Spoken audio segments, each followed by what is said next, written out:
was a bit loud. There we go. Hello, ladies and gentlemen of the internet and of YouTube. Welcome back to Final Fantasy Chronicles of Eno. I am your host and game master, as always, Skajarmas, otherwise known as Toneshift. And with me today, we have our full cast of players.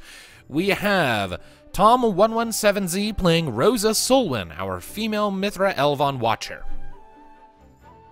I am the picture of mental stability. We have Mystic playing Aeon, our male Moogle Time Mage. Hello. We have Hades Shadow 92 playing Cassandra, our female human dragoon. I jump good. You do jump good. And your grandma whip good. Let's see here. We have Darkness playing Kunara, our female Lupin warrior. Greetings.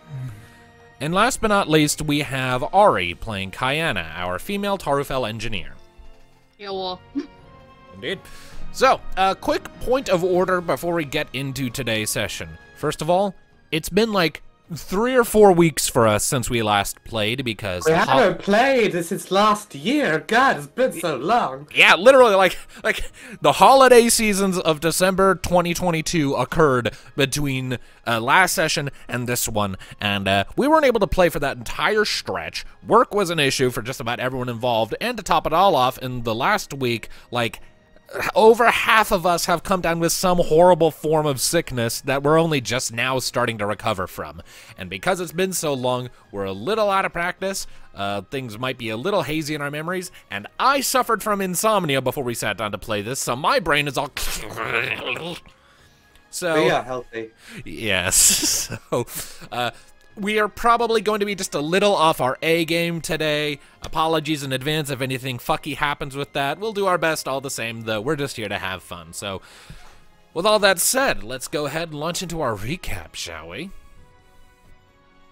So, where last we left off, the Freebirds having been gotten entangled in a recent scuffle of events, some sort of a abduction conspiracy in the settlement of Windurst, parked themselves outside the manor of a wealthy merchant and a co-conspirator behind a recent string of magically assisted kidnappings, an individual by the name of Claudian.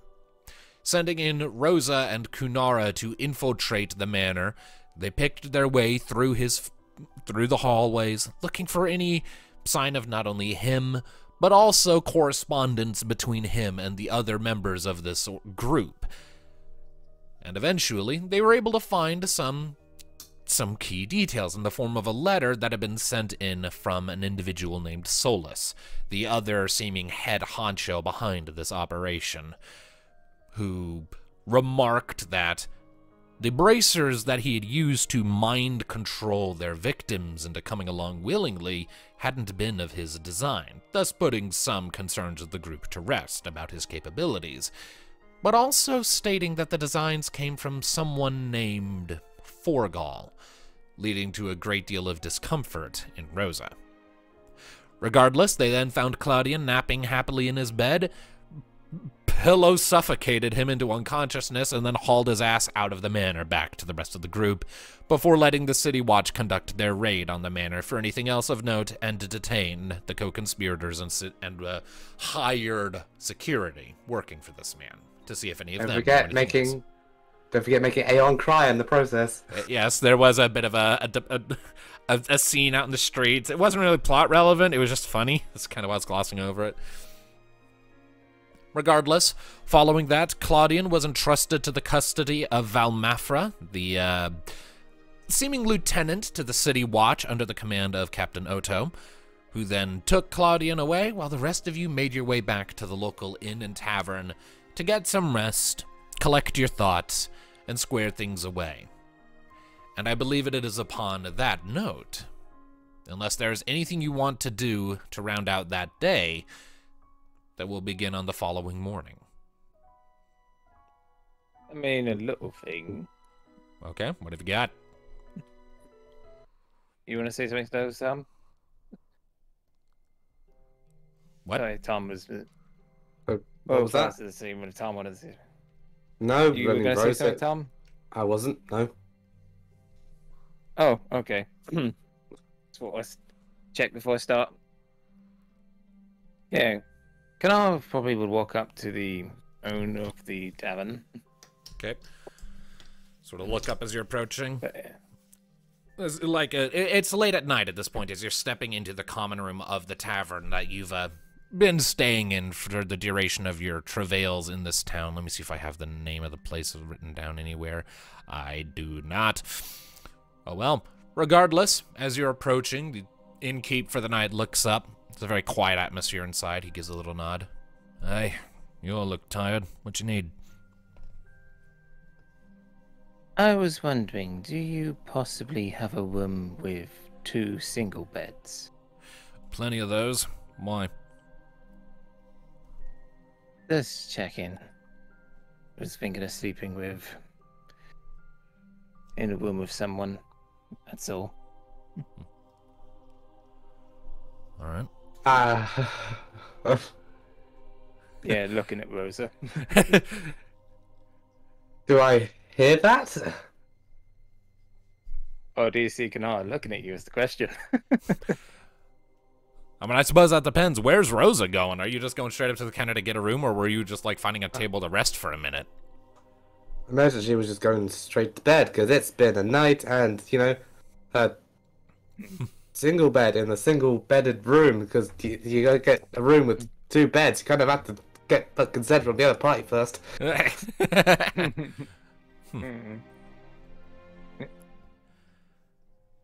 Well, the reason she looked at you is to see if you don't mind. She's thinking of sleeping in the same room you No, sleeping. she just wandered straight upstairs and has gone off to bed because Been a I day. don't think repressed childhood memories are ringing in her head. So, you know. With Kanar seeing that. On second thoughts, maybe another night. Fair enough. All right. So, with that in mind, what was the cost we had for spending the night at this place again? I think it was like 3 gil per person per night. It was either 3 or 5, I believe. We'll say One of 3. those. Yeah. We'll say the lowest number in that option, yes. So, yeah, that'll be 15 gil out of the pool, bringing you down to 532. And unless there's anything else you wish to do, you find yourselves a restful slumber, Yeah. and you all take a full rest. Morning comes, and as you sort of come to in your various rooms and glance out the windows, it is once again a bitterly cold day, freezing in temperature, something like 20 degrees Fahrenheit. Very, very cold outside. You can see, like, from the occasional trees you can spot scattered around, there's a light breeze gently swaying the branches around. And once again, a faint dusting of snow just sort of scattering around. A little thicker than last time as it's starting to accumulate, but not too much. Sky overhead, dark and dense with thick clouds that promise more snowfall in the days to come. It is essentially the equivalent of Saturday right now, and so as such, you're not seeing a whole lot of activity on the streets, as it seems like most people are wanting to just stay indoors and keep warm.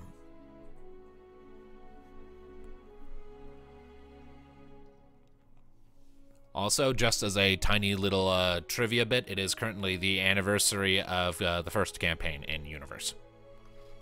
Awesome! Happy fall. Yep. 100 yep, 100 years ago today, Campaign 1 started on the beach of Marasu.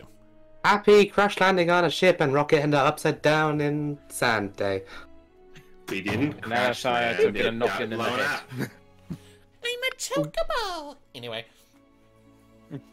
Bird. Bird. Right. Man, anyway, it makes me feel old, the fact we got to our 4th. we're not quite there yet. Another 13 days and it'll be that, but anyway. I'm 26 and no younger. Right? Anyways, so, the day is yours. How do you wish to proceed? Rosa's sleeping in. Okay, Rosa is sleeping in. Which you probably heard a familiar noise. Cassandra is snoring up a storm. Oh no. Definitely picked up the Thanatos from that. One's in the family. I guess. Why can't I just imagine, like, every time, like, she, like, or, like, she inhales, just so the, and right as she exhales, you just hear Aeon just go, Like they breathe in sync. I'm fine with that. It's just, you just hear this really loud, and all it just follows this. I love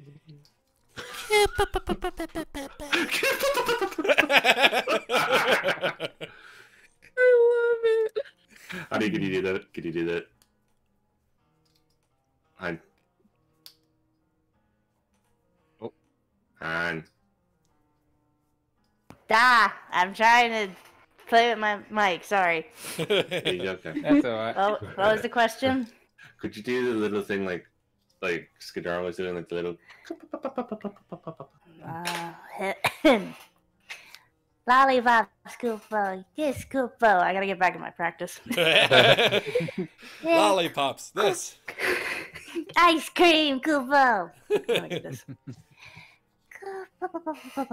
Oh. Perfect.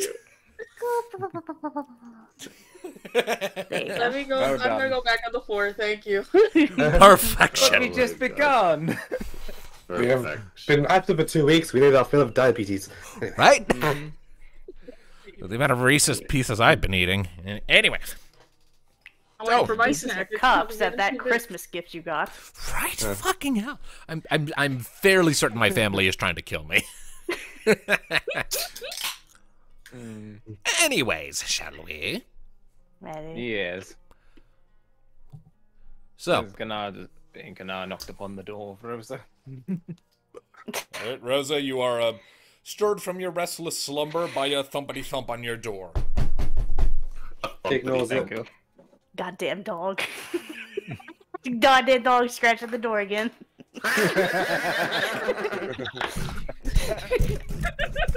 I want to play too.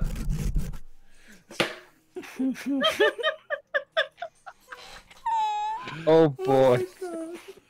Yeah. Han, I love you. Why do I finally feel like Ganar's just looking down on me in rage? You're just allowing this? I allow it. You know what you're getting into. Oh boy. So Don't what start does? scratching. Don't start scratching. Please don't start scratching. Go fair it. And there it is. Anyway, I said that Rosa doesn't respond. Okay. Of course. So yeah, Kunara, you knock on the door. No response. Gives it a moment, then knocks again. And she's out, and she's in my arms right now, and she wants to say hi. Hello, ferret. Hey, ferret. Oh, should I turn on my camera for this one or no? You don't have to. It's fine. Rosa still doesn't reply. They probably slightly glances up towards the door and like, what the? It's morning. Just checking to see if you're alright. I'll be down soon. Fair enough. You know what? Fuck you then. And then Ganar starts to head downstairs.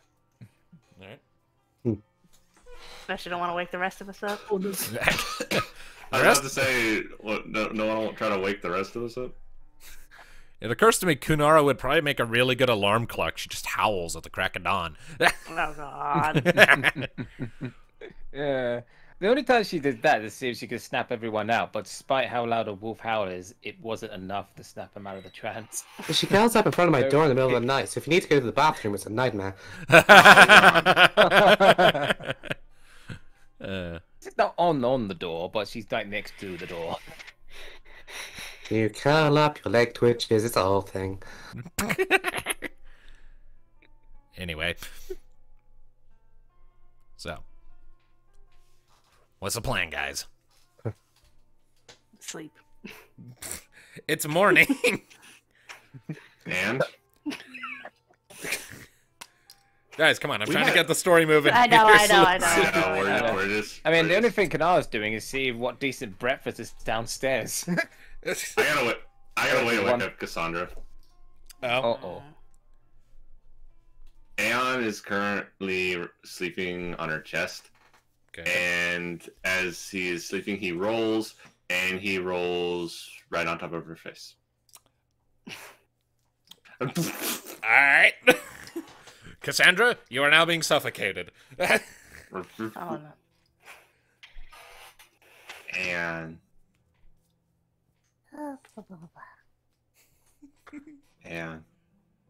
No. 5 more lollipops.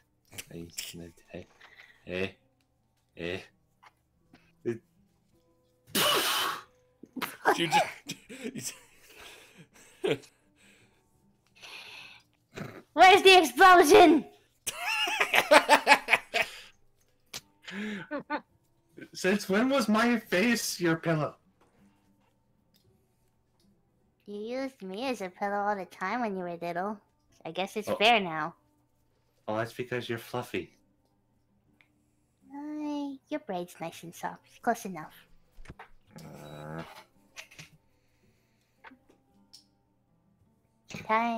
For food, Sandra?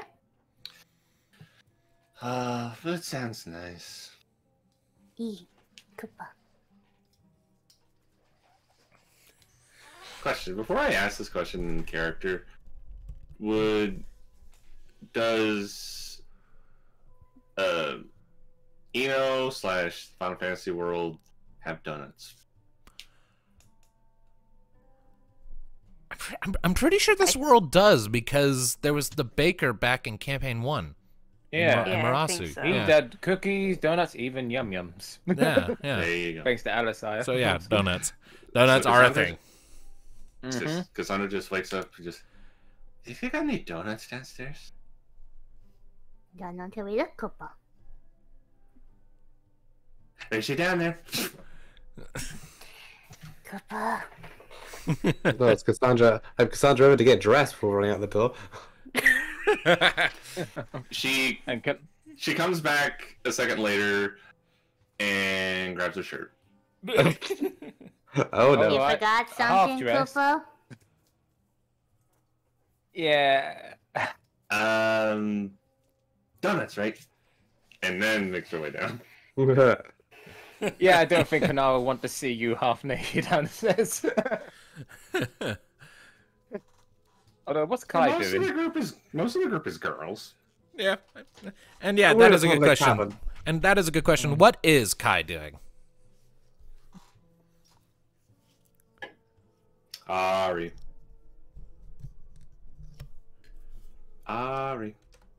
She I muted. think the favorite No. subject away. Thou are muted. She's All asleep. its technical issues. Kai is asleep. Aye. Was mentioned about ferret, and then she muted. Garg. Probably to yeet the ferret. Yeet. Yeet. Anyway, so for the sake of brevity. Mm-hmm. So, little later on into the morning, as the sun is getting higher into the sky, eventually the group starts to sort of come together and assemble in the common room downstairs. Some more tired than others. Rosa visibly did not sleep super well. Kayana is, I'm assuming, currently using the bathroom, so that's the explanation we use as to why she's not at the table at the moment. And Kanara's probably asking, like, how much is breakfast if they do a such a We'll, thing here. we'll just go ahead and say you guys got breakfast. They come with the room. So you guys have Ah. food, you have a table. Take it away. What you doing? Morning. Got Mm. food. Cassandra is currently trying to just eat a donut in one bite. Where's the rest of your uniform? Your uniform. You're not wearing it all. The armor, the lot. Where is it? I heard you don't sleep in that. At least not top of your mouth. holes in the Or- bed and rip up the sheets. They say it's kind of pointy. For the love of swallow now! Yeah. Clearly, you haven't been taught manners. I was taught it. But you didn't I just use choose it. not to use it sometimes. Exactly. Hmm. Bowser Koopa. Rosa just it's just idly studying some random crumbs on the table, just seemingly a lot of her own. Bowser! Huh? You okay, Koopa? You haven't given me my morning hug like you normally do. You don't seem like you're all there, Koopa. Oh, I'm fine. There's his hug. Just gives a half-hearted squidge.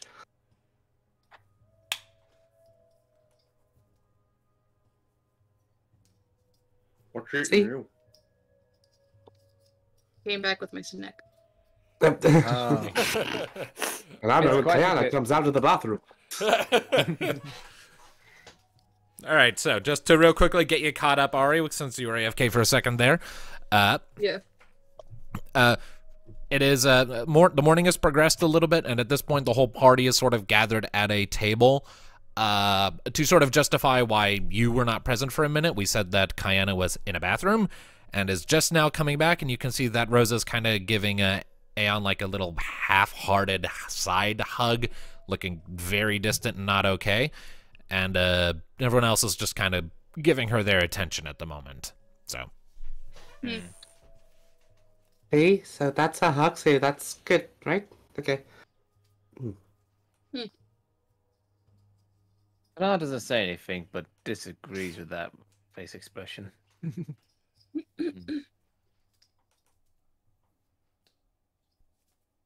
Sorry about that. I got cold. Anyway. It's all good. She lets Aeon go. Kind of goes back to staring at crumbs. Kai's coming in and just saying, sorry, it took long.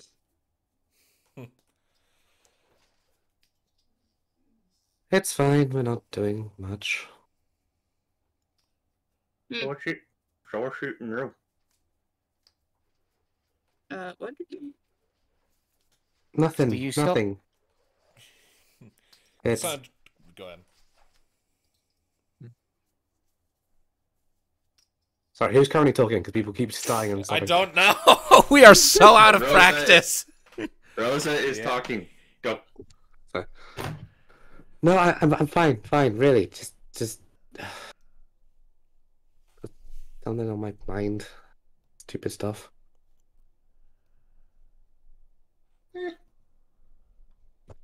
Well, Okay, we'll wait to judge her if it's stupid. Come on. What's your... one, stop Oh. talking with your mouth full. Two, I'm sure Rosa would like to tell us in her own time. Which I'm sure you're responsible enough to do that. That's You- probably best. Well, I mean, you kind of saw it, Kanara, so, you know. Mm. I mean, it's like I said last night when we got out of the whole raid thing with stupid pants unconscious and tied up. You know, that note about that little mage they've got making these mind control wristbands. Vorgol. No. It might be nothing, but I just that name. I know it from somewhere, not just from like books. I mean, I read about him. He's kind of this dark mage, undead. He terrorized Vitaea about 20 years ago. And the name. I saw it and it freaked me out. It just like ever had that feeling of somebody walking over your grave, I guess. Mm. Cassandra, please take the donut out of your mouth. Yes. It appears you are experiencing some heavy mental scars from this. Clearly a dramatic effect that's happened to you. I in don't the have any past. scars. Look at me. Don't see any. Starts just examining her face. Mental scars. Ones you cannot see, but cut even deeper than a normal wound would. I don't see why. I mean, it's Taya, and I never properly been to Vitea because I grew up in Marasu, so it's probably nothing, right? When suffering feelings like that, it's usually not nothing. Although, there's nothing much I can do to help you with this predicament, I'm afraid. Well, Except I'm so come so to terms glad. of it. So glad everyone here is a psychiatrist. You know what? My great grandpa Thampy always told me that whenever you were down and you didn't have any answers to go on, there's only one thing you can do. Drink. No. Okay, that one too, but but He it's did just- drink a Like lot. that. But he always said that the best medicine for wallowing in unknown answers is to stuff your face. Shove the donut in her mouth.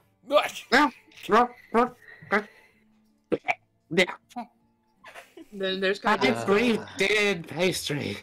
Just Kai just going like, you're trying to choke her? Well, What the heck? I'm here to talk to you about our Lord and Savior, the donut in your mouth. Okay, the donut's quite nice. I'll admit, but it just, I don't know, it links up to neatly, doesn't it? Vitea 20 years ago, I turned 20 like last week.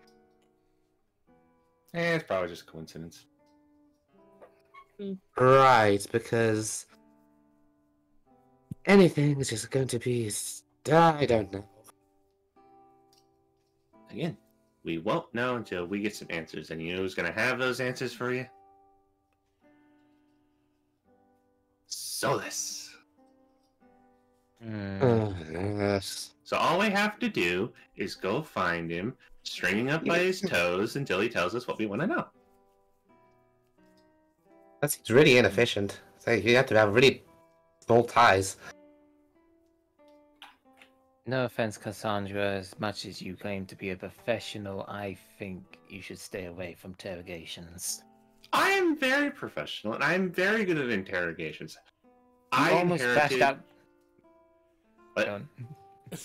I inherited my great grandpa Thampy's most overwhelming sense of authority. Oh yes, and probably you got the habit of bashing the brain cells out of people's heads. Genius. How are they going to say anything if they forget? Well, you don't forget. It just makes them want to talk. Brain damage is a thing, Sandra. Well, we only have a few days left to catch up these guys anyway before bad things probably happens to the captives, so we shouldn't wait too long. But this Forgol, if he encounters like some weird undead dark mage, can I not be near them, please? Because everything in me says that that's bad, stay away, bad. Loser. As long as you're with us, I assure you would be safe. No dark mages here. Alright. And besides, undead or not, if it wants to get to you, it has to get through me first. Right, and I bore witness to your magnificent tying skills. Okay. I mean, we did actually do quite good last Delve mission, didn't we? Until I fell over a fence. Yes. Well, I guess Which I'm glad you brought that up because besides the tumble, I'm pretty proud of how you handled the situation. I am. I do Thanks. apologize if it got a little bit graphic when I knocked them out.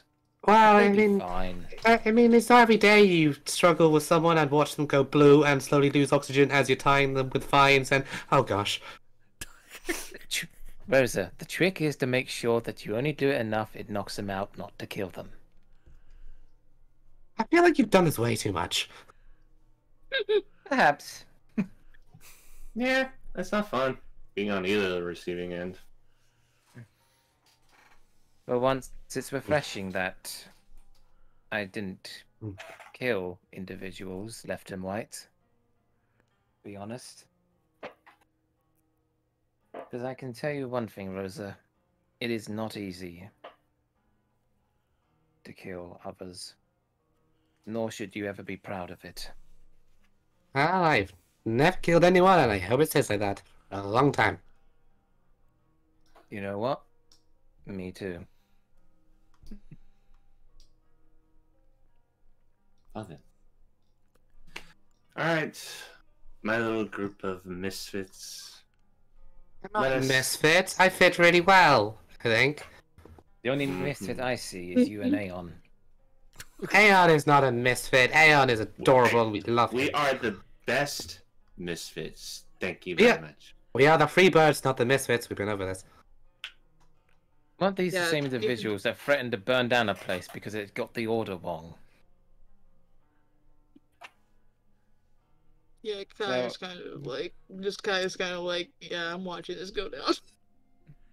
Which You know, there's a question. You call us the Freebirds, but the only ones who can technically fly is Aeon and, in some manner of speaking, me. what about Here Tyr? can. Well, I guess Tyr too. Exactly. We Fine, don't all count him.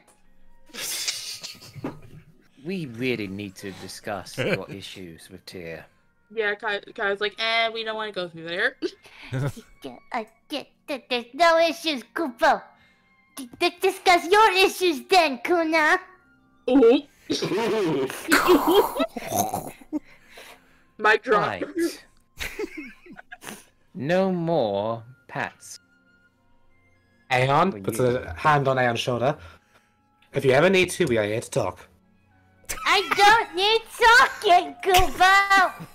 Aeon, it doesn't seem to work as much as you say it does. Just takes a donut and stuffs his mouth and just flies off. I mean what I said. You're not patting me ever again till you talk about it. You act like you have a choice in that. Trust me, everyone has a choice. Kayana, you said that line would work more, and it doesn't. It never works. In a gentle way, not in that tone. I am gentle. Oh, you really?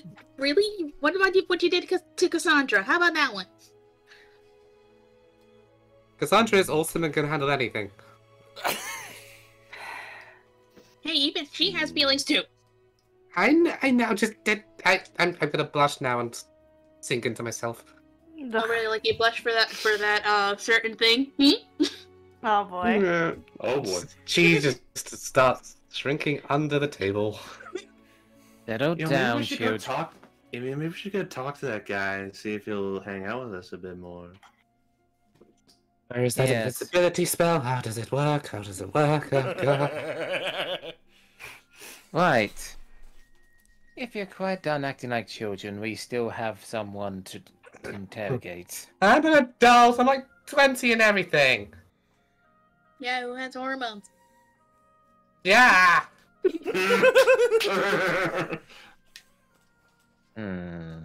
Alrighty then. You all suck. I'm not going there. She just pinches Rosa's cheek. And you love us anyway. Now come on, let's go get all our gear, and then get down and talk to the captain. He owes us a boat. Yes. And you especially need to get dressed. All right. So, with that little warm-up sorted out, you go and you get your things together, gather your gear. Rosa, you slip on your new warm weather sleeves. Or cold weather sleeves, rather. And once you've all gathered up your belongings and tidied things up, you make your way out and back out into the snow-dusted streets of Windurst. It's I'd say it's like about 10 or 11 at this point. And you don't encounter a whole lot of foot traffic on the way. Once again, it just seems like everyone's content to remain in their homes for the time being. You can see plenty of little smokestacks or smoke clouds sort of rising up from the various chimneys scattered all over as people light up their fires and hearths to keep themselves warm. Just a faint little whistling wind passing between buildings. Occasionally you can hear wood groaning or stone settling as that wind sort of whistles about. Every so often, metal creaking as a sign swings on its hinge. But before too terribly long, your path takes you back to the barracks, where you've been multiple times at this point. And at this point, as you're approaching the guards out front, for one thing, they seem to recognize you at your approach. For another thing, I would like everyone to make awareness checks, please. Awareness check. Yes. First roll of 2023. Woo woo. Woo woo. Fuck. That's a good roll. 13. 13. First roll and I suck. It's not terrible. No, It's you only, don't. it's only a little below that's- average. Look, when it's You didn't First roll of Cassandra. Fuck. Noted. first roll of 2023. Fuck. Fuck.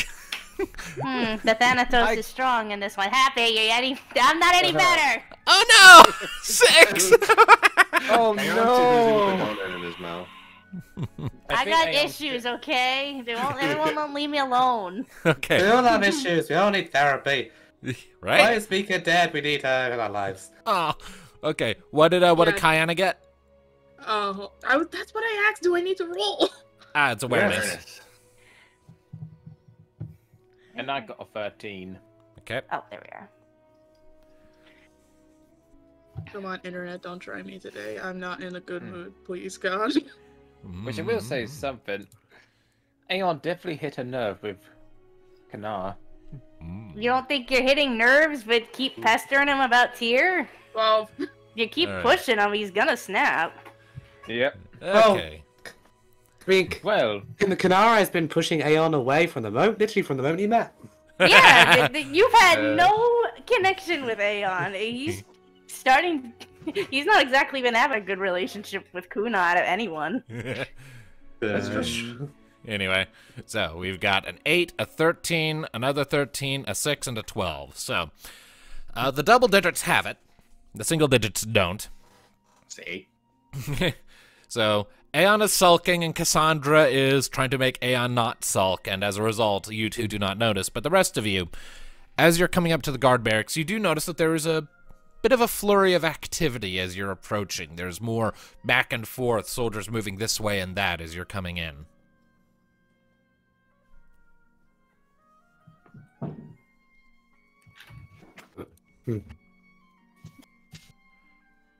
perfect. So wound up. So like, Cassandra and Aeon eventually see it, right?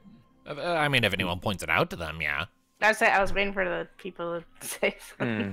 We are out of It appears that, practice. I was drinking something, sorry. It's all I'm good. busy fine. coughing my guts up. And sorry if you didn't hear me, let's get a bit closer to the mic. It appears the guards are wired up today. That's usually Yeah, not I a good see sign. Maybe they're getting ready to give us a congratulations on solving the case party? I don't know doubt about that. Only one way to find out. Walks right up to the nearest guard. What's the hubbub, bub? It's a Torafel individual, looks to be maybe in his 30s, turns to you. Well, there's a bit of a mobilization going on. Apparently there's something we need to hit outside of the city, and A lot of things are being shuffled around so that people who are going on that mission can be assigned and people can fill in for their positions. So, a little chaotic right now. Cool. Where's the captain? He should be inside. He's talking with the lieutenant right now. You're the adventurers he's expecting, aren't you? Yes. Alright, go on in then.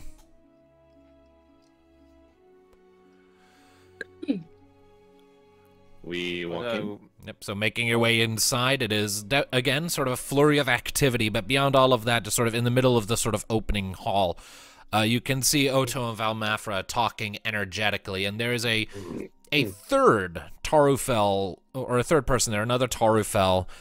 His outfit is not the armors of the City Watch. He's more dressed in sort of a well-pressed blues, absolutely a military uniform in its own right, but it's different from the soldiers. You assume a naval outfit of some variety. He's got a sailor's cap on, and like just the biggest, beefiest, sort of slightly pepper grayed mutton chops you have ever seen. And and he looks up as you're all coming in and sort of nods. Oh, is that them? Odo looks over. Ah, good. I was wondering when you would show up. Good morning to you too, Cap. You'll forgive me if I don't stand on ceremony or formalities. Things are moving quickly. Yes, I can tell. Is So it you find something us a we boat? should... No. Sorry. So you ask if he's found you a boat, to which the third Tarfel sort of steps forward and thumps a fist to his chest. Oh, that'll be my boat, but you'll get to ride on it. Captain Mayatatara. Pleasure. Ditto. What's going on with Mr. Rickard? Well, Rickard's already been released, as you're aware. Fair enough. Yes. And how's our new friend Claudine? I questioned him extensively once he came to. Mercifully, once he realized his position was compromised, it was remarkably easy to make him squeal. Okay, did we know she was there, or is she? Yeah. You knew she was there. Okay, I was about to say, I still just want to put a bell on that one. Say that about Kanara too. My interrogation bore plenty of fruit, and we were able to confirm our suspicions. This slaver group, whoever they are indeed basing themselves out of that fortress we discussed before at the base of the Skine Peak Mountains, between that isle and the shoreline we discussed. We were also able to confirm several other details about the individual that they are selling these people to. A vessel, some sort of merchant from Mikias, an individual by the name of Trak Kawatol. Does that name ring a bell to any of us? You can make lore general checks if you'd like, or lore history, whichever. Lord doesn't have history. Like, Critical doesn't have success, because yeah. any- Damn. Lore Cat. history just agrees with me. I am the successor to the Mika. Well, you do have her blood. And her eyes. And her hair, mostly. Bit And her grey. tail. And I her will- tail. Yeah, I will say that Kunara will probably have an easier time of this, given that, Kunara came from the same landmass. Okay. But critical success. Got a bit of critical success, but I give it a whirl.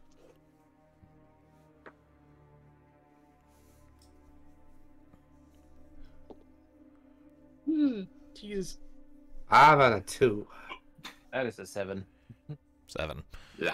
Unless there's any other thing that goes with it, like, what would it be, lore or something? Lore Yeah, history. lore history or lore general, whichever you have. All I have is nature that doesn't come close enough. So yeah, that wouldn't apply here. So Kunara, I mean, the naming convention is familiar to you, as that is absolutely the naming convention of Mikias. As for you, Rosa, while you don't necessarily know anything about the individual themselves, you have heard the family name before. Like, there's not a whole lot on it. Like, you only, like, found it, like, as, like, in a footnote about, like, sort of a middling mercantile family based out of Mikias that was primarily known for its production of fine silks. But it didn't necessarily have a whole lot of property to the family name for mass production, so while its goods were good, there weren't very many of its goods. What was the guy's name again? Give me just a second and I'll type it in chat, because it's one of those weird-ass Bonga names. Bonga. Gotcha. Excuse you. Wait, doing that a lot. So, Bonga, head of small merchant family. And they say that they export silks, but not many. As far as your understanding of their history is concerned.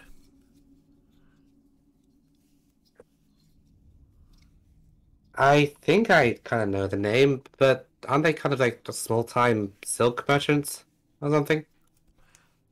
I wouldn't know. Regardless, in Mikias, it's not uncommon for those who produce goods or trade in it to have, well, individuals indented into their service. I'm not an expert on the history, but I'm given to understand it's usually criminals undergoing a sort of community service in the form of labor under an influential individual. Oh, you buy them on the cheap from some from abroad, apparently. It's at about this point that the other captain sort of speaks up. Aye, you can do that. As long, of course, as you keep the origins of the people you're bringing completely secret. It's against the rules of the place to have, well, innocent individuals indentured into service like that. The whole point is it's meant to punish criminals. If you have innocent people doing it, you're breaking the rules. Don't the actual slaves that aren't prisoners just, say something to a guard? Perhaps they could, but you need to understand, the people who are being, indentured into that servitude are criminals. At least they're supposed to be, so a lot of the time, they'll be ignored if they raise complaints, or just bitch-slapped. Yeah, I see a flaw in that system. Oh, so do I. A flaw that they are using to all its glory. Well, as it is. Right. As it is, this individual is supposed to be here within the next handful of days. They make the exchange, Gil will be exchanged hands, and the prisoners will be loaded onto Trek's ship, at which point he'll sail out as quick as he came. We'll only have one chance to catch the bastard, and we are not willing to take any chances. There are too many people he's abducted. Did he mention anything about the guy that made the bracelets? Vorgol? I did ask him about that, but unfortunately he doesn't know much. All he was able to tell me is that Solus had the pleasure of meeting this Vorgol some time ago, but apparently Claudian has never met him himself. Where did they meet? Tailways?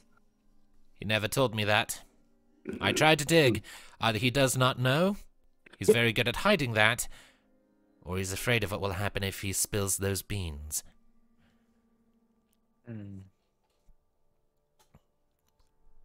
Right.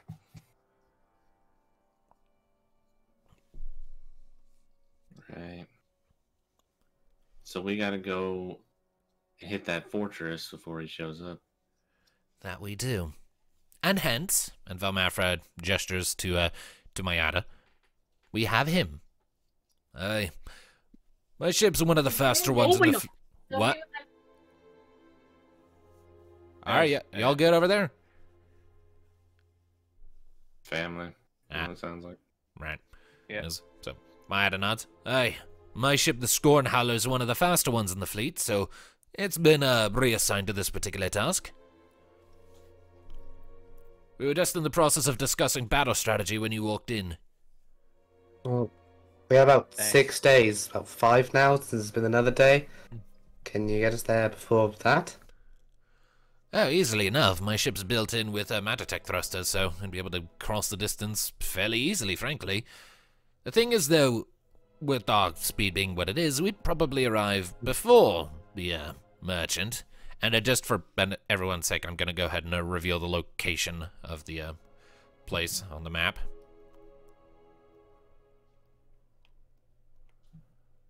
It's up here.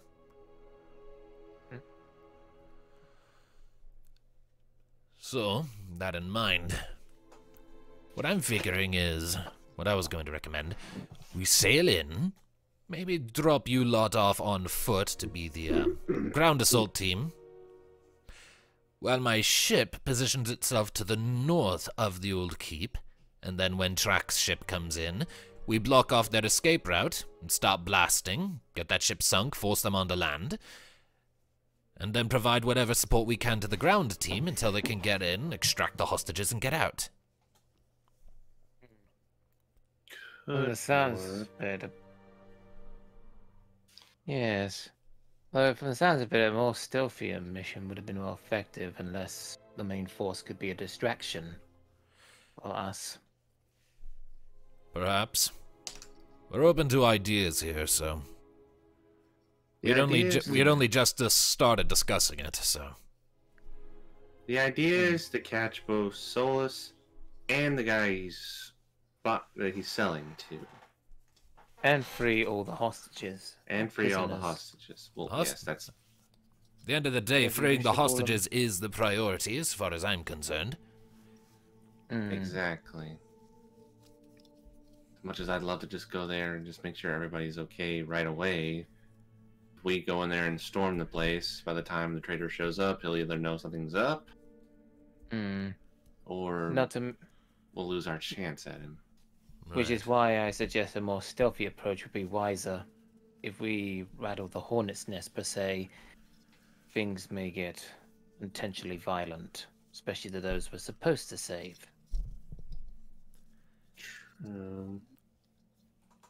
A hostage situation is not out of the question. If they suspect it would give them an edge, I imagine they might threaten the people they've taken. That being said, I have my doubts that they would follow through on any such threat. They went to all this effort to capture these people to sell them for gain.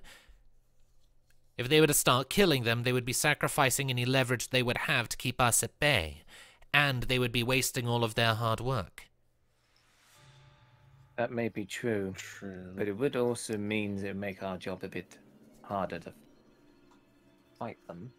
I mean, Wondered- the only reason our last stealth mission kind of worked is because it was just me and Kanara, and I still kind of tripped on a fence at the end there. The problem with the stealth mission is there's only one way into the halls of the keep itself. And you can be assured that they'll have a fair few guards on site to keep everything locked down. With all the guards and only one entrance, it's gonna be hard to get in without being noticed. We don't even know how many are out there. Indeed.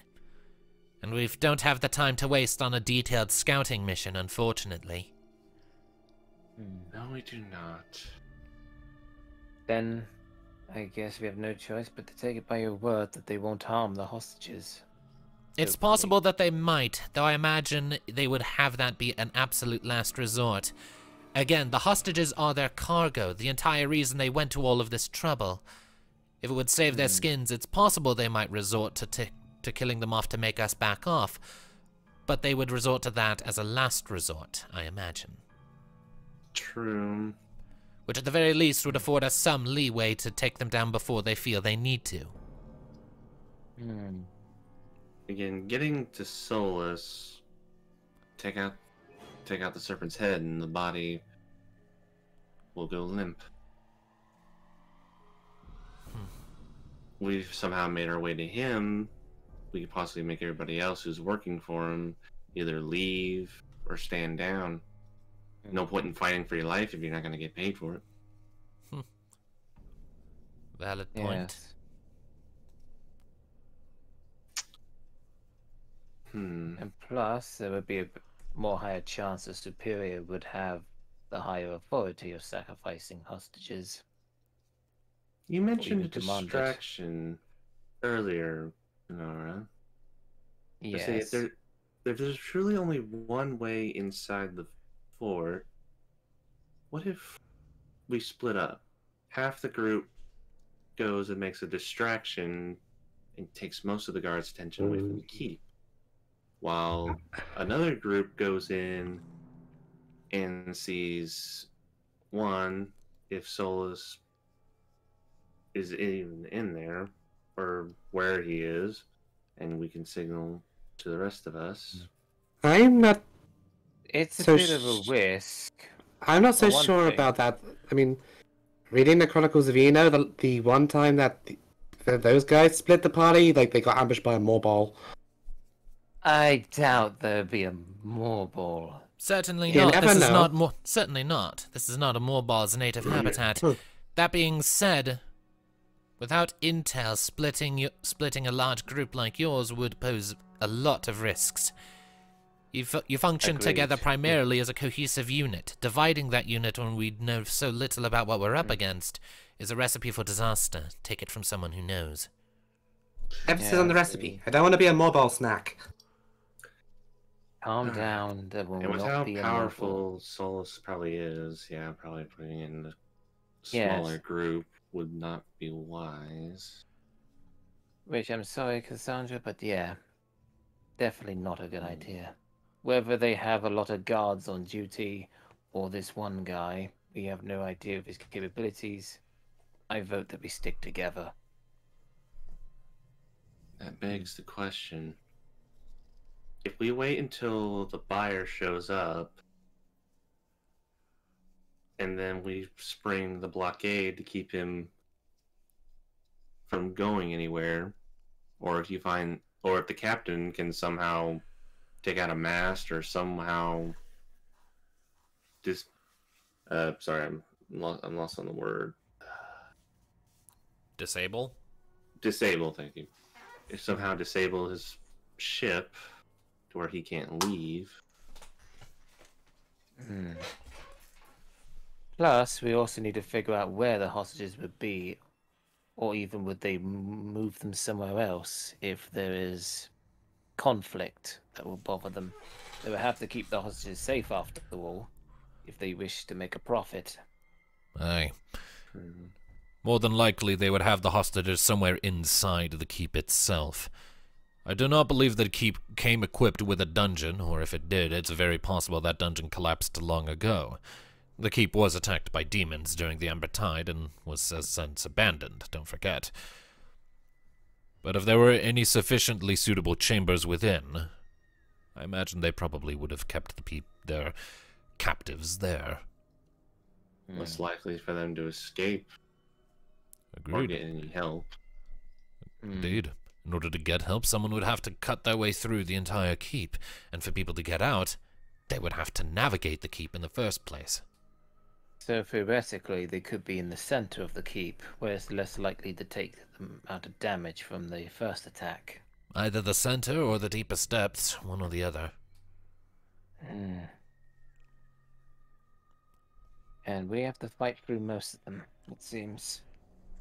If we're going to Forget- be fighting, we should definitely wait for the trader ship to arrive and the blockade thing to happen to stop the ship from leaving. Because if we go first, they might just one off the ship.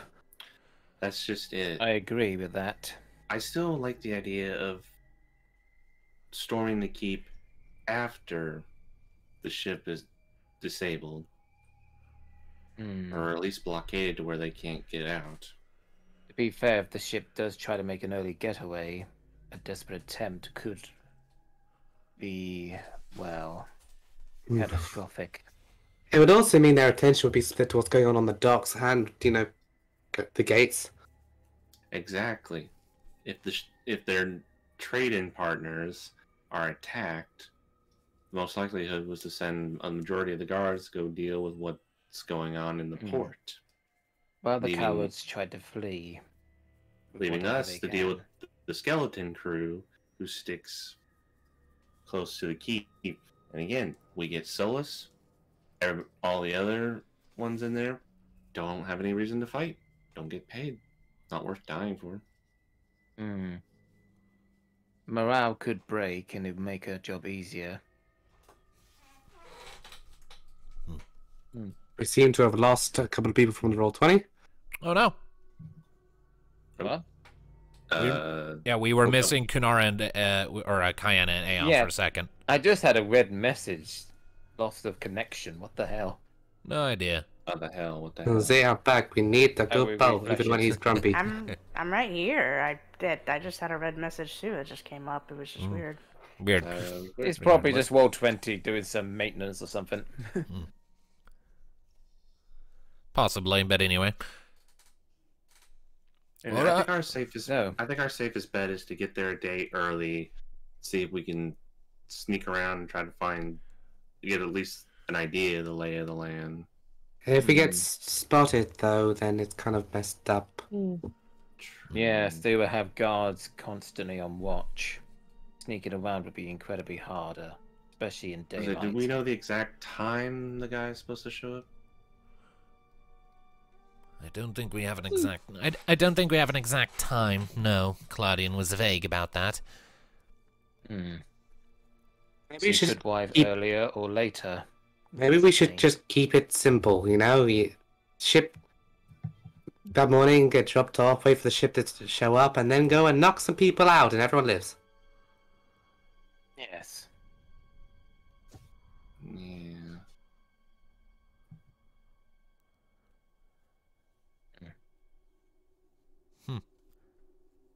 At which point, Meg. Mattia kind of speaks up.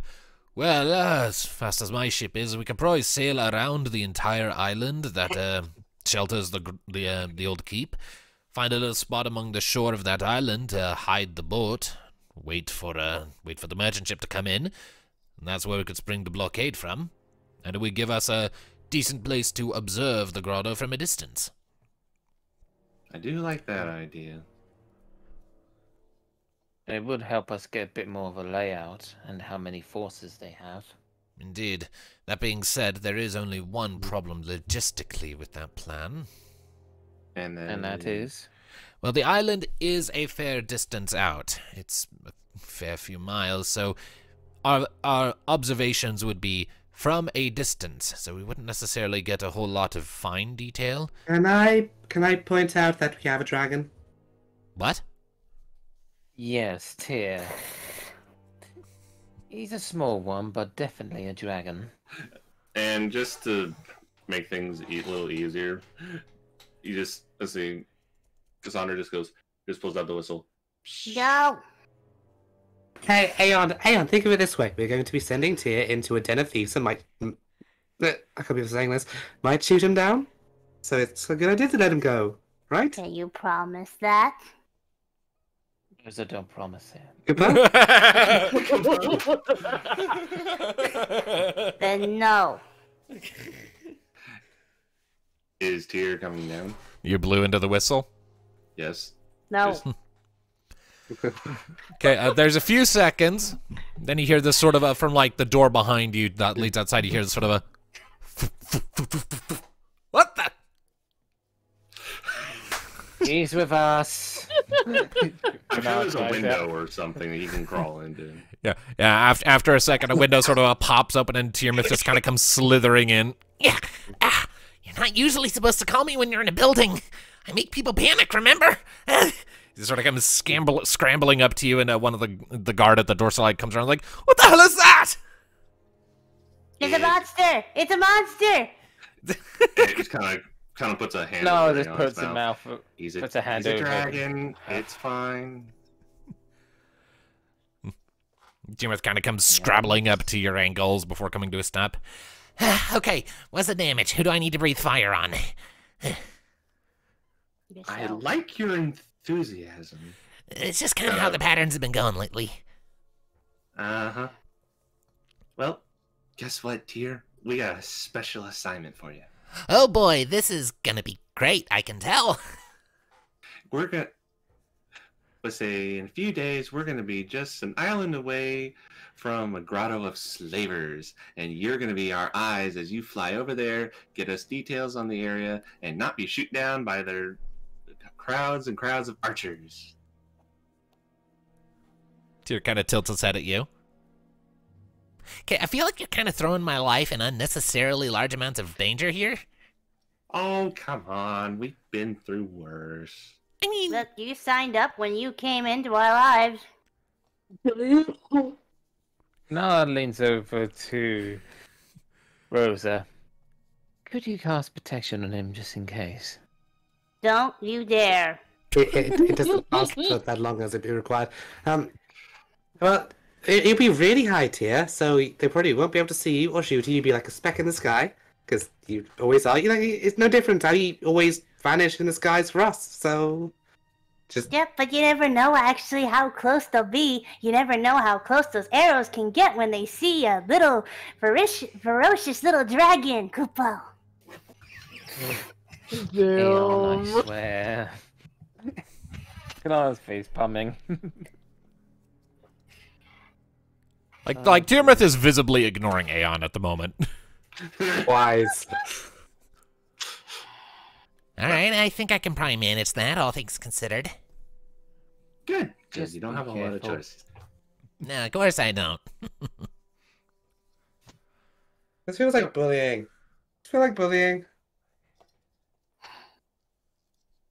I'm sorry, Rosa, would you like to be the one who sneaks over there and gets the information? I don't have wings. My grandma did, but I don't. You could always swim to the grotto. Yeah, water. Sandra, What? why can't I do it? I have wings, Koopo. Can you fly over open ocean and make it there? I can try. Aeon, I think your wings would get a bit tired before you did it. Besides, we'll need you here, so if you encounter the bad guys, you can No, check you them. don't. You don't need me. Aeon. That's enough. Shut up, lizard. Leave me alone. Cassandra just like, hey, on.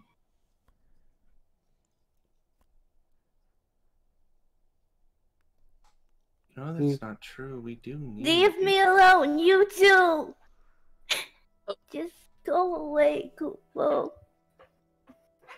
Just go with the plan. Just leave me just to do nothing like I always do before I mess something else up. Oh. Do we need to get you a lot of room? I feel like we're intruding on something personal here. Yeah. Just we'll go with the plan. Tyr will scout, and then we'll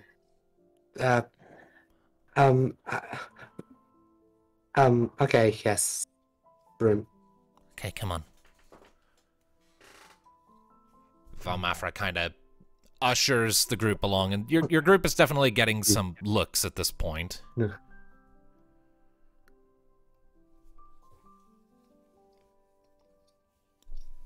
And finally, you're ushered into a quiet little room that you imagine is usually used for interrogations, but it's empty at the moment.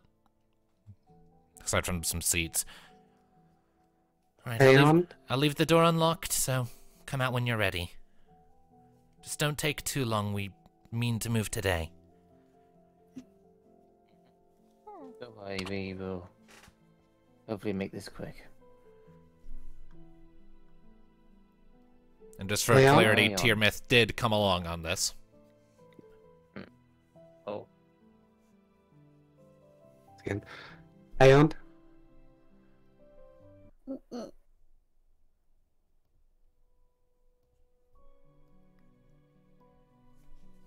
let me. Look, Aeon, I know that we didn't get along too well, but I need to know. Why do you feel like that you have no place with us? Oh, What's the sense of a Moogle if you can't do anything? All I ever do is do something bad. Sandra's already been through so many villages and we get kicked out because of something I do.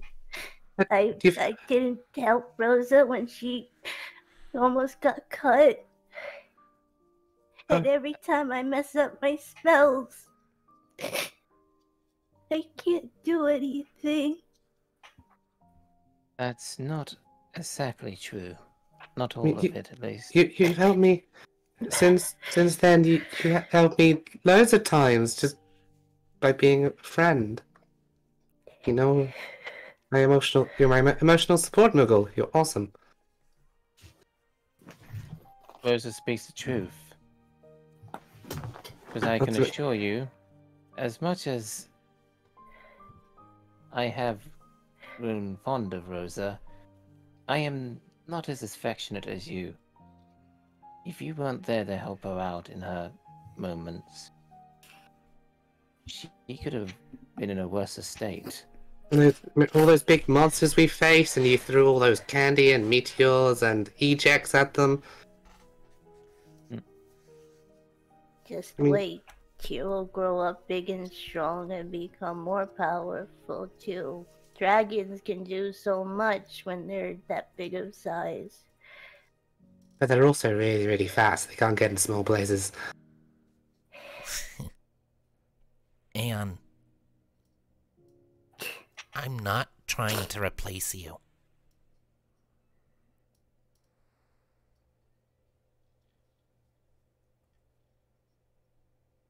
Do you want to know why I'm not trying to replace you? Why I never could?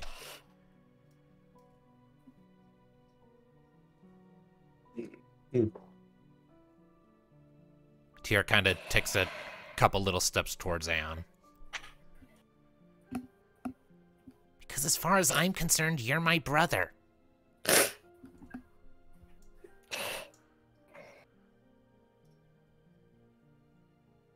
We grew up in the same house, same family.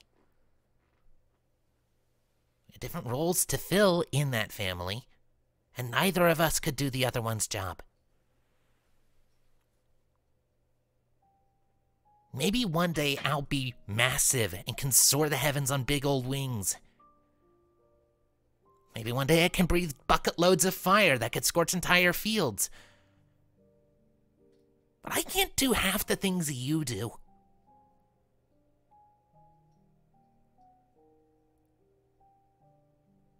Look at me, I'm a dragon. Wherever I go, sometimes people get scared of me.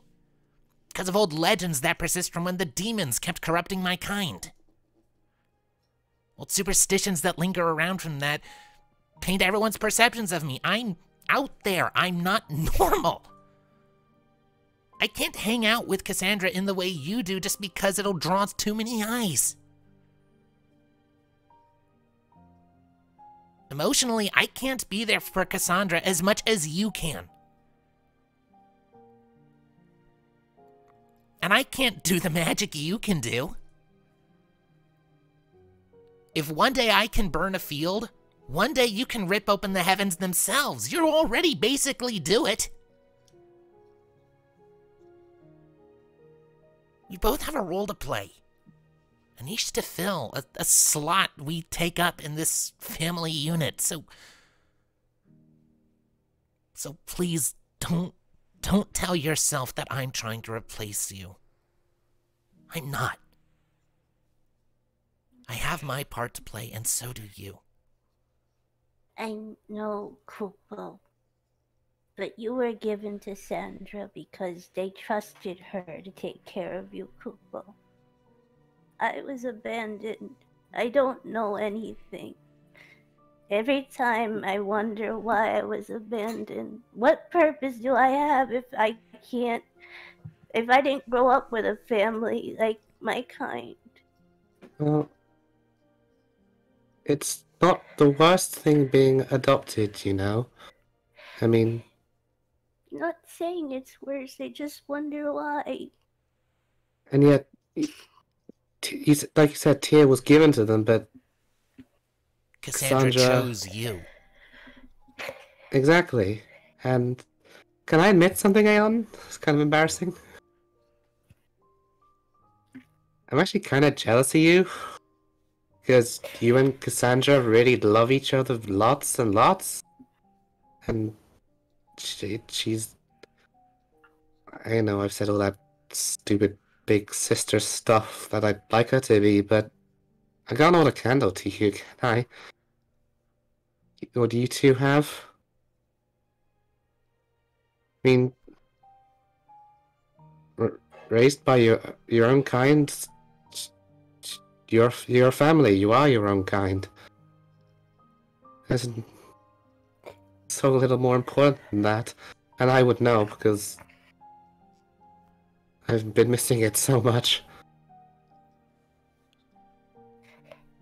I guess And I never thought of it that way. It is at this point Cassandra just snaps and grabs Aeon and just pulls her face into his floof.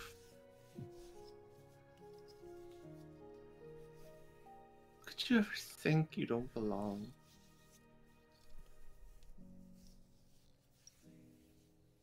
I don't care that other Moogles didn't want you. I want you. I found you on that little box on the beach. I was alone. No friends, no siblings. Everybody just kept looking at me and seeing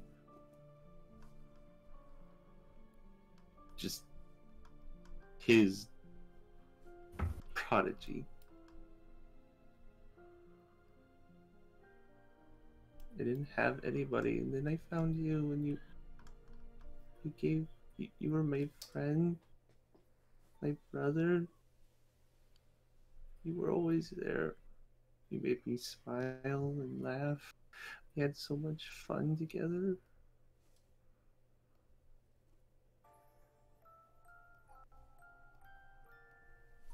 When I left home, I was so happy you came.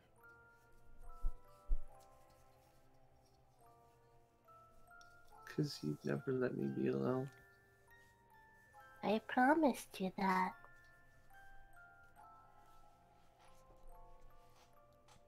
Kind of shows the tattoo on her cheek, the stars. Remember when we got these? Uh-huh.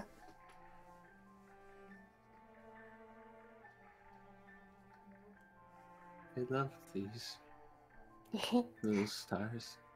Because it's always part of you with me.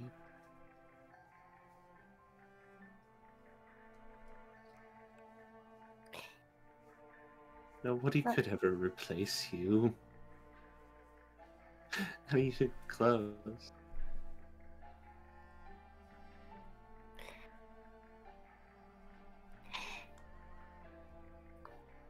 Thank you.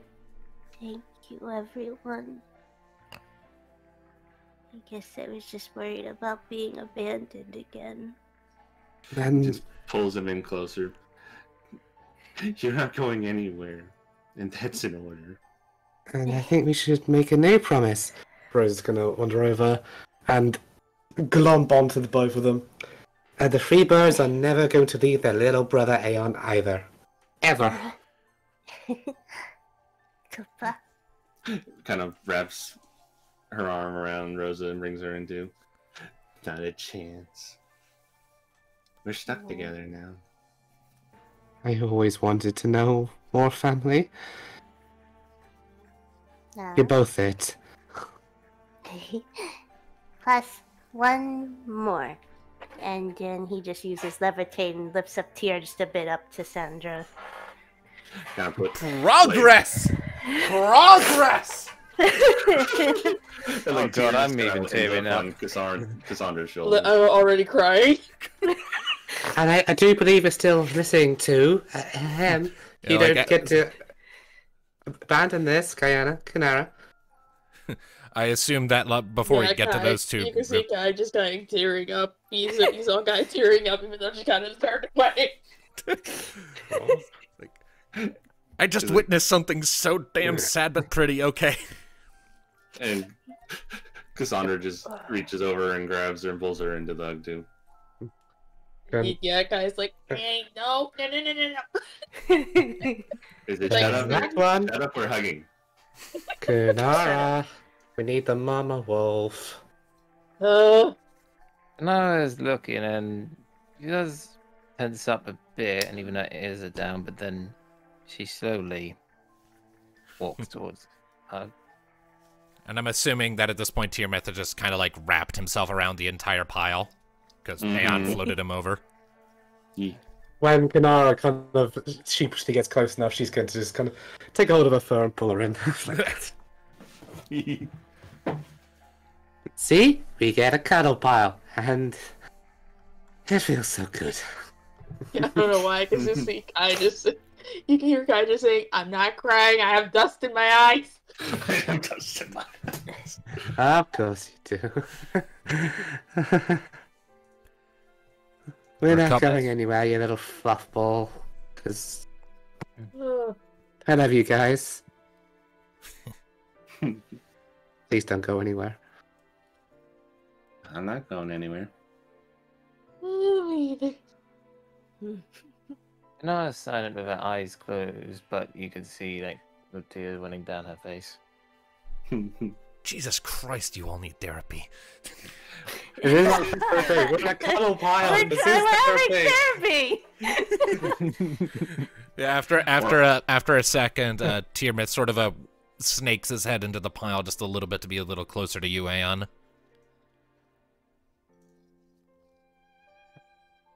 So, Oh god. will you let me play my part? You're gonna play our part in this family, Kupo. Might still take time for me to get used to it, but I'm willing to try, Kupo. You know, I've heard that sibling rivalries can be healthy. Oh my god. And after a second, Tiamat just gives you a little smile. Thanks, Aeon. Thank you, dear. I'm sorry if I ever made you feel inadequate. I really wasn't trying to.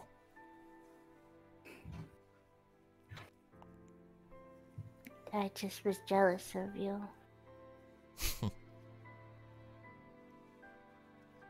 You're the one with all the fur. I'm the one who's jealous. Yeah.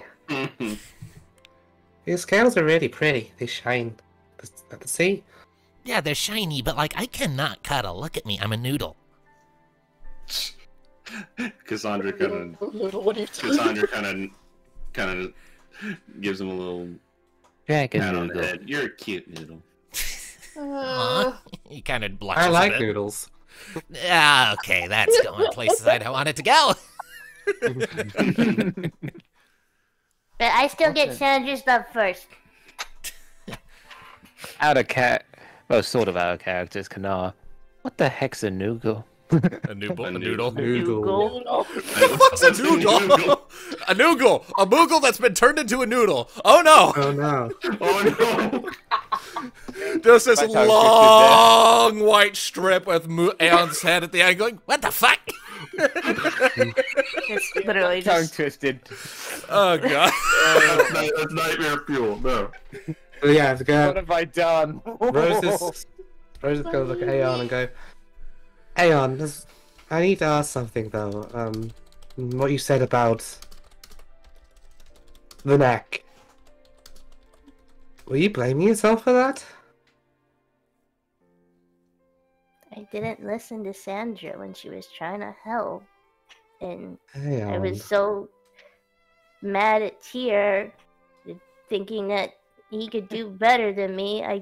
When I saw that how close you were to getting hurt, and because of something I was doing selfish, I felt like it was my fault. If I just listened to Sandra, you wouldn't have had to go through that.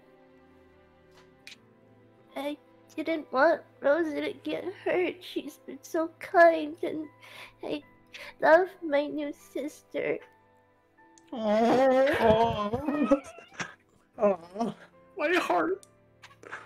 Honey, you're killing I'm on the floor. I'm crying. It's very hard to do this while not trying to cry myself because I just have tears running and it's very hard. That one. Rosa just starts tearing up and just pulls Aeon in. Love you too. And like,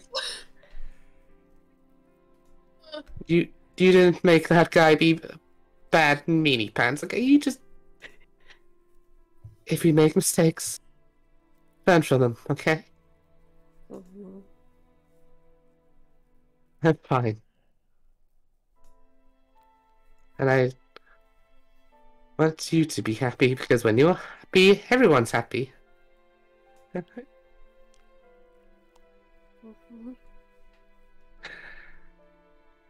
Okay, so do we My need? emotional roller coaster just took it down. Yeah, Then up. really, I still have tears down my face. Do we need a minute? It to kind of I Yeah. say that emotional I roller say we coaster. definitely could use a minute. Jesus Christ! Yeah, I was not like- expecting that today. Yeah. Hey, Like, I was Me expecting you neither. guys to just sail straight for the fight, but then no, he was like, this all happened and we had to address it. Okay. I hope I it wasn't am- a bad thing. No, I am absolutely literally- not. That was good character development, but Jesus And Christ. Rosa, That was awesome. beautiful.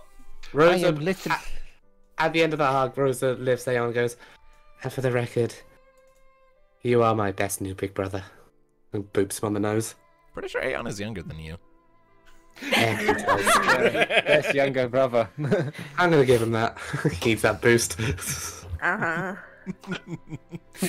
I am just overwhelmed with emotion right now. Yeah. Oh my god. Tell you what, let's take 5-10 minutes or something. Just I need to go to the get bathroom. some I water. need Get some water. Mystic, you are killing us. I You got a didn't drink right mean here. to. You're fine. You are killing us and you are killing it. That was awesome. You get a destiny point for all that. That was Thank amazing. you. And so do you, Hades. So do you. I think I'm gonna Oh need my another goodness. drink. Okay. Wait a minute. Calling Rosa new sister, that ow my heart. Okay. Ow. Yeah. So A lot I'm gonna go ahead and move us back to the title screen, and then I'm gonna go AFK for a little bit to grab some water or something. We'll reconvene here in a few minutes.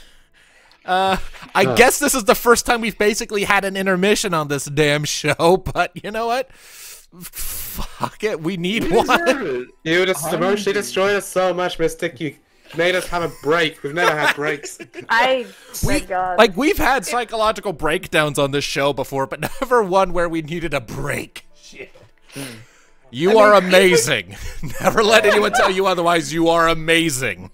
You are Okay. fucking awesome. You even made Kanama cry. You made, Oh the, my you made the stoic Big whip whoop-a. woman cry, and there you go. Okay. Yeah, I don't get this character. This character, I don't understand. I just have so much emotion with this character. I could hear you as you were reciting some like dialogue middle towards the end. Were you crying legitimately during that? I know, I'm legitimately crying.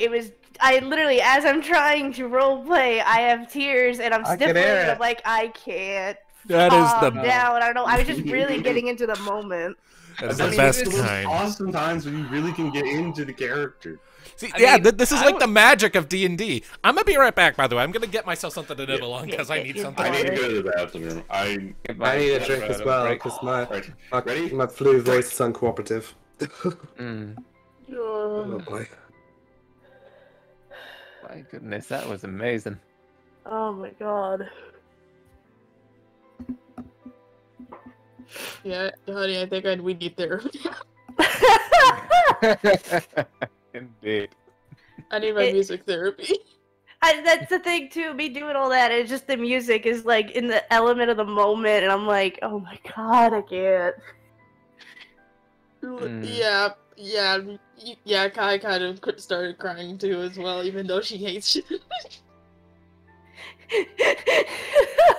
That's something new for her because you've never seen Kai cry before.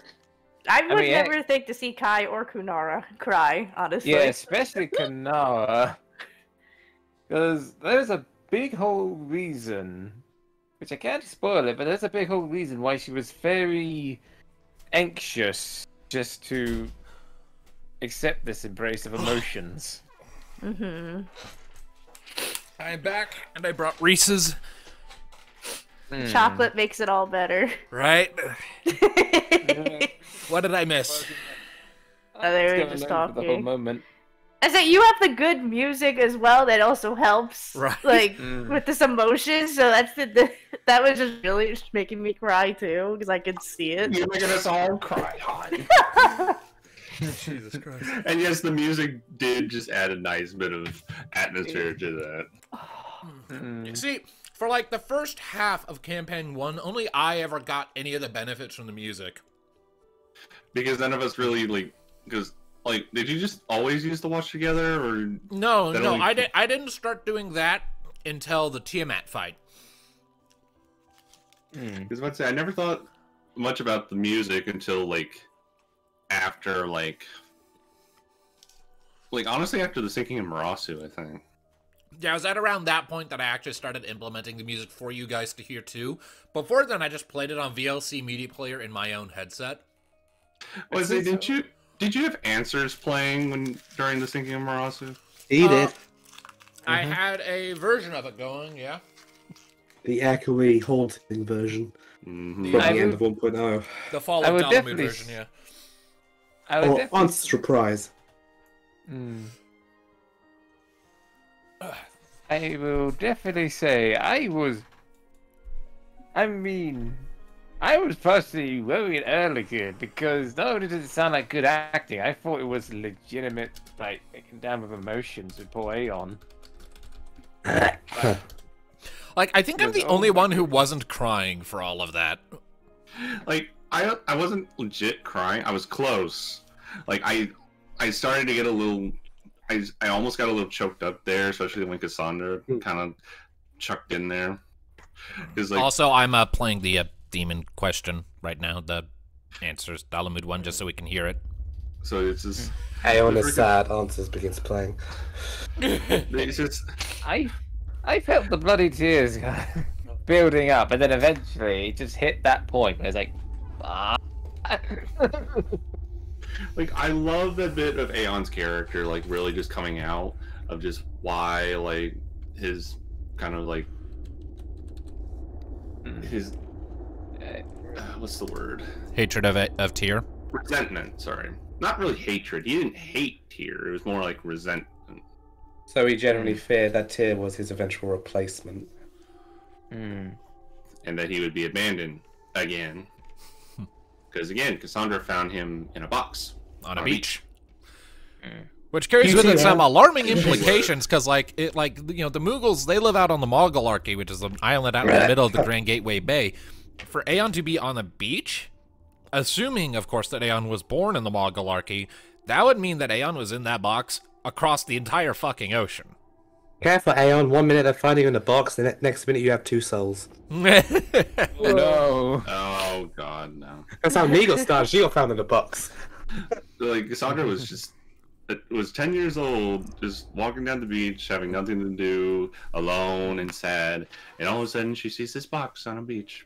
She opens it up, out of curiosity, and what does she find? Oh, little baby Moogle. Little baby Moogle with weird With- purple markings. With weird purple markings she's never seen before.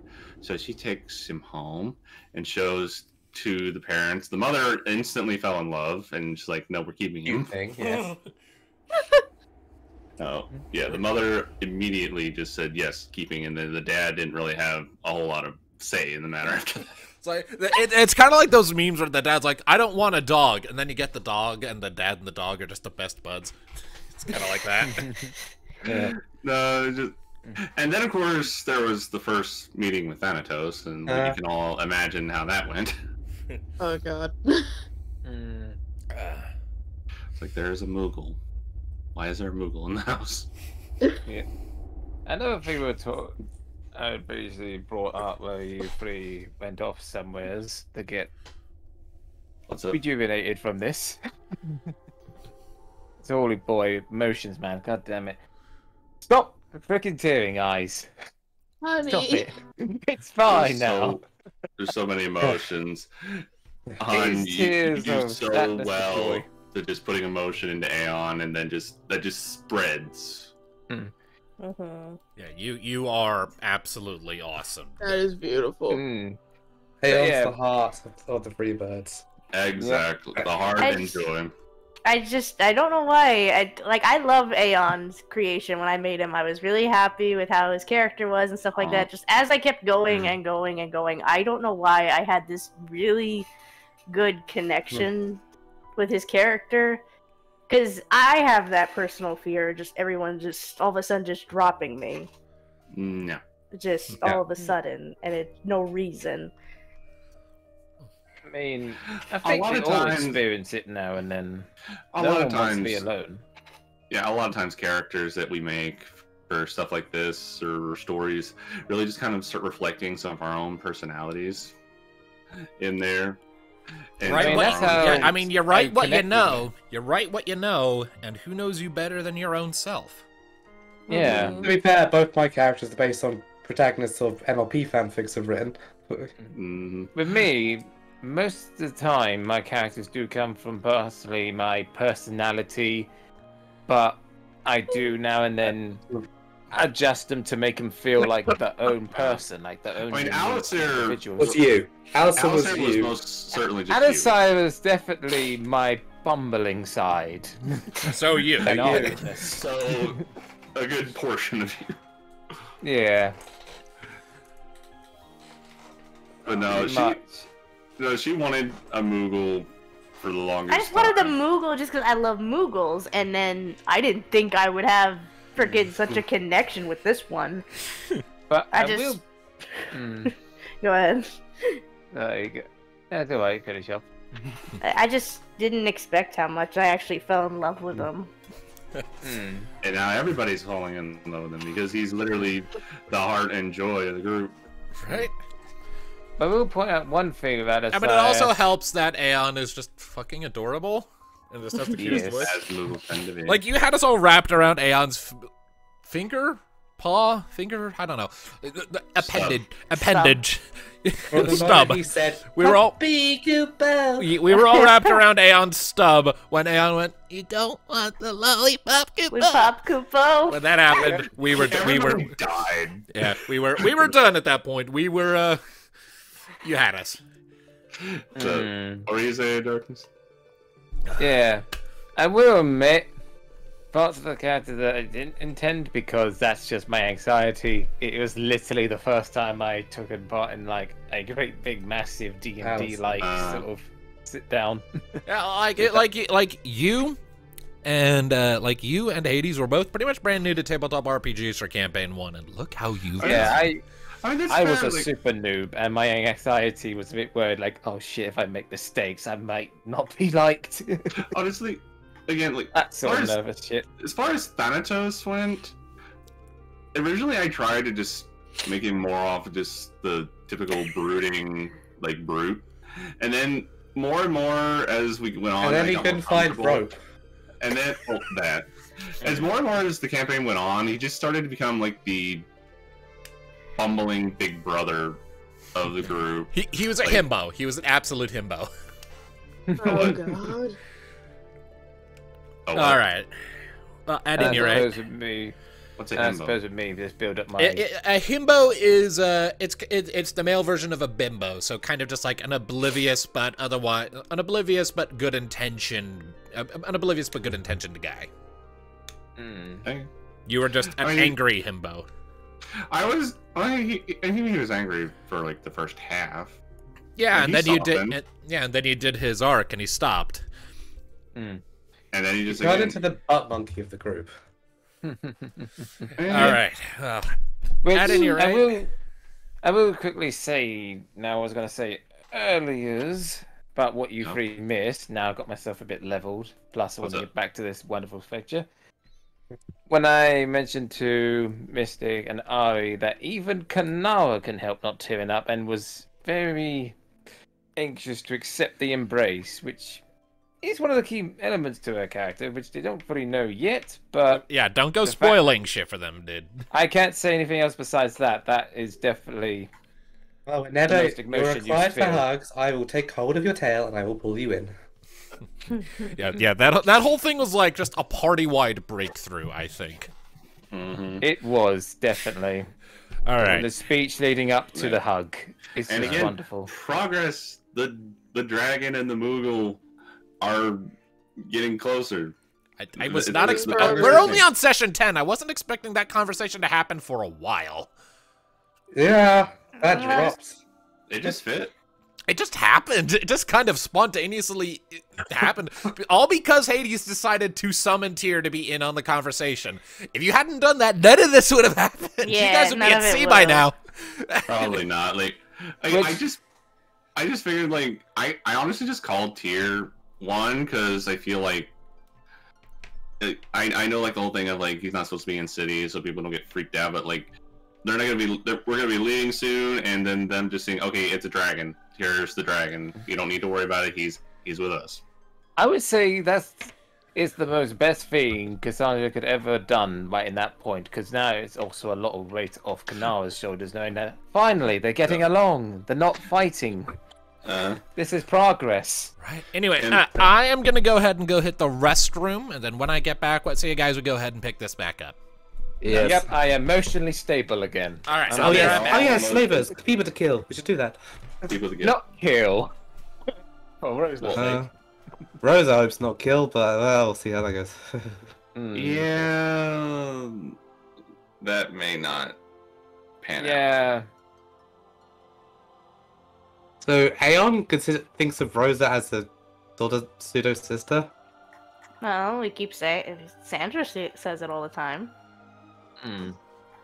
But just to double note, this is the guy that's with all the mind control shit, correct? Or Well, yeah, The Souls, bracelets. That's where we're going. yeah. It's bracelets. Don't put any bracelets. Yeah, no bracelets. No friendship bracelets, Aeon. I just needed a refresh on that because Yeah, Except the thing. you absolutely murdered Rosa's heart with that line. Congratulations.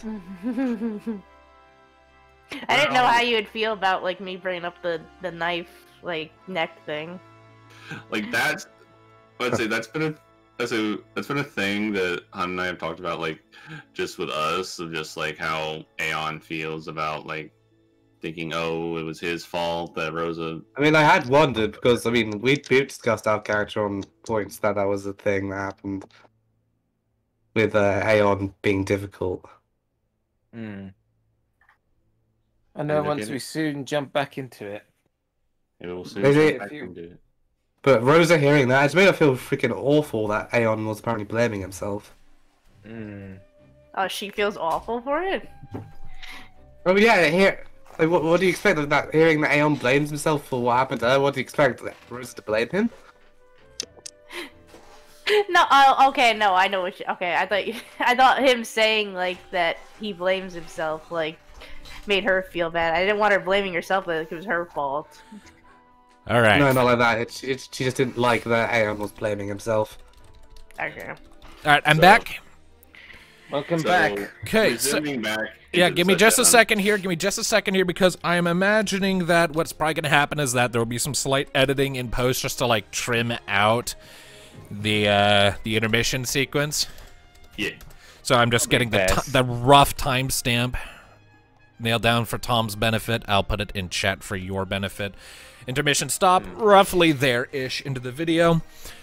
So I also noticed you put something in the chat on Roll20. Yes. I agree.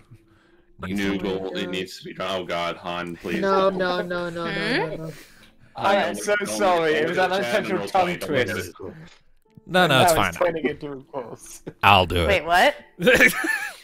Oh no. The new goal.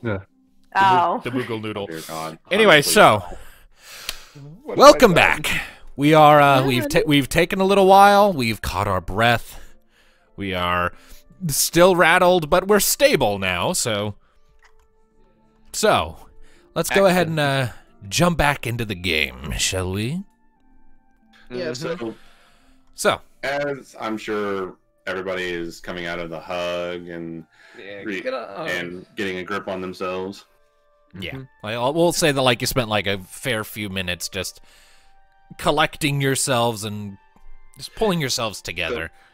So, hearing all that, just Cassandra is just smiling up a storm. She also gets an idea in her head. Hey, Tyr, Yeah? you think you could... You're a little bit bigger now. Do you think you could maybe carry Aeon on your back for a bit? I don't know if I'm that big, but I can try. Hey, Dragon Aeon. Knight, Dragon Rider, awesomeness of adorable Aeon. Oh my goodness. I mean, if Aeon's okay with it. Why, Kupo, Sandra? You said you wanted to be useful. So how would you and your new dragon brother like to go on a scouting mission together? I wouldn't mind Kupo. I mean, it's a better chance he doesn't get hit. I'd if say he gets- you can And watch it- each other's backs. Yeah, if If I he do gets get spotted, he spotted, can you save his butt. yeah, if I do get spotted, you can watch my back, I can watch yours. Better chances of survival. Do you think it would help, Sandra? I think it'd be a lot better than Tyr going in by himself. So you can watch each other's backs like brothers. Tyr's tail's kind of swishing happily at that. Aw. Oh. Happy dragon. I'm willing to try if he can. I just hope I'm not too heavy. Kupo. Can I just say that every time I imagine Tyr, I end up imagining Pond Hopper. You mean Swordfish? Because Swordfish was the... Swordfish, that's the one. Blue I mean, one, yeah. I'm definitely drawing Swordfish's voice and some of the mannerisms, but like Tiamat is just like a long noodle Eastern style dragon. I know, but I imagine him anyway. Mhm. Mm. You hear that, Fish Trouts? Your character inspired this one, kind of. Oh goodness. You need some frogs. No. Good idea. I'll note that down. Anyway, so are you like gonna see if Tyr can accommodate your way? Yeah, I'll see if he can do that. All right, so Aeon, you flitter over. Still a little wobbly in the air from all the emotional weight of recently, but you kind of go into find a little spot, just sort of like a little past his wings up his back, and sort of like get settled on. And while Tyrmith is a long and noodly dragon, he's not necessarily girthy. He doesn't have a whole lot of width to his body, so like you kind of like have to like hold on with all fours to like effectively feel secure. Mm-hmm. So now, Hades. Yeah. Make for me a force check for Tyr. Kinokis? Come on, Tyr, you can do it. You're a big, strong dragon now. You can carry the Koopa. I can't imagine Aeon weighs all that much. Not a lot, no. He is floof. But Tyrmith is also still a baby. 11. 11. He needed a 7. So Yes! with a few little flaps of his wings, Tyrmith sort of lifts up into the air, and it looks like he's definitely like, oh, okay. Sort of like compensating for the added, not a lot, but still the added weight of the Moogle on his back. But after a minute, he's managing to maintain a stable hover in the air with Aeon securely holding onto his back. I don't know why. I'm on all, like, I have to use all fours to, like, hold on to him. Like, I don't know why. I'm trying to picture that. You can also see, like, him using, like, his back legs as, like a carrier for, like, Aeon. He just sits, like, on his back legs as he flaps, because he's all... Or just, Well, you or mean like could- carry him like a bird? Yeah, I guess. Or you could be more towards his head and use his horns as handles. I don't know if that'll help. I feel like I'll get in the way. I mean, you'd be further from my wings. But they'd be top heavy. I mean, I'm already kind of top heavy. Have you seen these horns? I can't.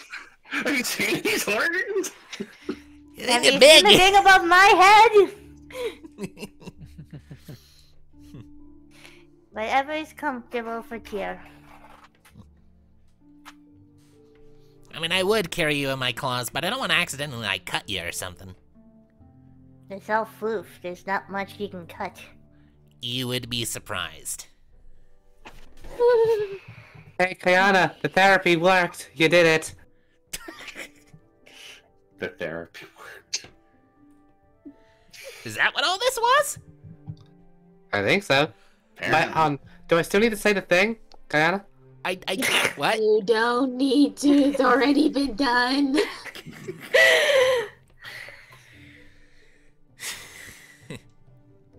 Okay. Alrighty then. Alright. But We got a plan? I do, so what does Big Sister say we have to do now? Well, my dearest little Rosa, we are going out there and possibly getting stared at for being the most emotional and possibly most in need of therapy group of the mercenaries in all of Eno. I just imagine outside the whole crying fest, it's just people like awkwardly. Like, just kind of like, just a bunch of people just kind of like leaning into the door so they could hear anything. Just have like a massive body pile of guards just like, what are they saying in there? I can't hear a damn thing. Bugger these Then ears. Cassandra just opens the door. And no, it's either Well. that. It's either that, or you just see a bunch of people like crying or hiding their sniffles. One of the two. Just like a mound of weeping bodies. I don't know why. This guy just saying, you can leave. Can't wait. You can leave. Although I We're will too point- invested. We're too invested. So much for giving us room. Okie dokies. Just Alright. just going like, okay, party's over, go. Yeah, but yeah, that didn't actually happen with the people listening in. So, I know. so yeah, Tiamat drops I back will- down to the ground to just sort of casually walk along. And if there's nothing else, I will. One little thing that Kanara's just in the corner still, like, well, now in the corner, trying to. What's the word I'm looking for? compose herself. That's the word. Thank you. That's 2 words, but all right. Yeah, Yeah. Kai already just wiped her tears and just went back to her freaking emotionless. Like, that's all the emotion you're getting from me today. I'm done crying. Okay. But she's just standing there, pretty much. You come in, Kadara? You know, you can't put the stomach bit back in the bag. I know Kayana literally just did, but ignore her. Oh, yeah. You okay? I'm fine. Let's go and save these people. And as she awkwardly walks out. I feel like the question, are you fine with this group, is kind of a stupid question. I think we're cracking through her, grumpy facade, though. Yeah, seems like it. Yeah, Kai just wiped her tears. She's like, okay, I'm good. Okay. Also, Before- is Aeon still on Tears back? If Aeon wants to be, Tiamat dropped back down to the ground, so. Which before Kanara opens the door, she's facing the door, but says something to Aeon. I just want to know whether Aeon is coming on Tears back, so if I can do a thing or not. Oh.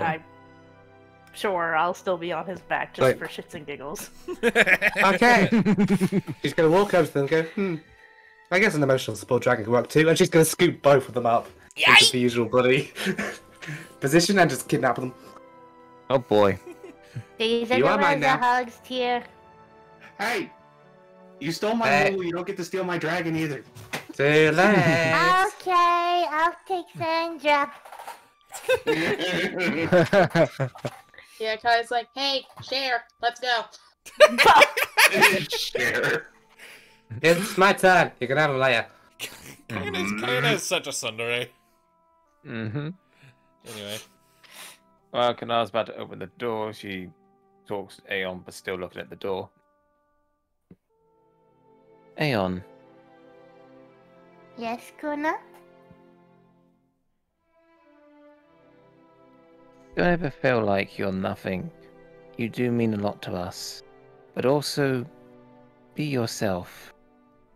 Try not to be someone else or follow in the shadows. And apologize for snapping at you earlier. I'm sorry for what I said too, Kupo. I know you don't have issues. You're one of us. And you know you can always come to us if you need anything, Kuna. We're family all together.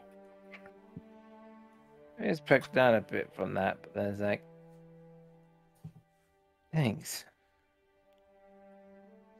Well then, I suppose we celebrate with whatever sugary treats you like to eat. And this Wolf is over. Pat, he is now entitled. I suppose so. And she goes to open the door. All right. The door swings open. You look out into the back out into the barracks. Took me a second to remember where the fuck you people were. I was just in the middle of all of the town's guards and resident badasses. Indeed. And there's still like a little bit of activity, but it looks like most of the things have been squared away. You don't see any sign of Otto or the ship captain at the moment. You just see Valmafra sort of leaning against one of the walls on the far end of the room. Eyes closed, and as you step out, she opens her eyes up. Have you sorted out your issues? Yes. Yeah, I think we're good. I'll not ask And for an we're- explanation.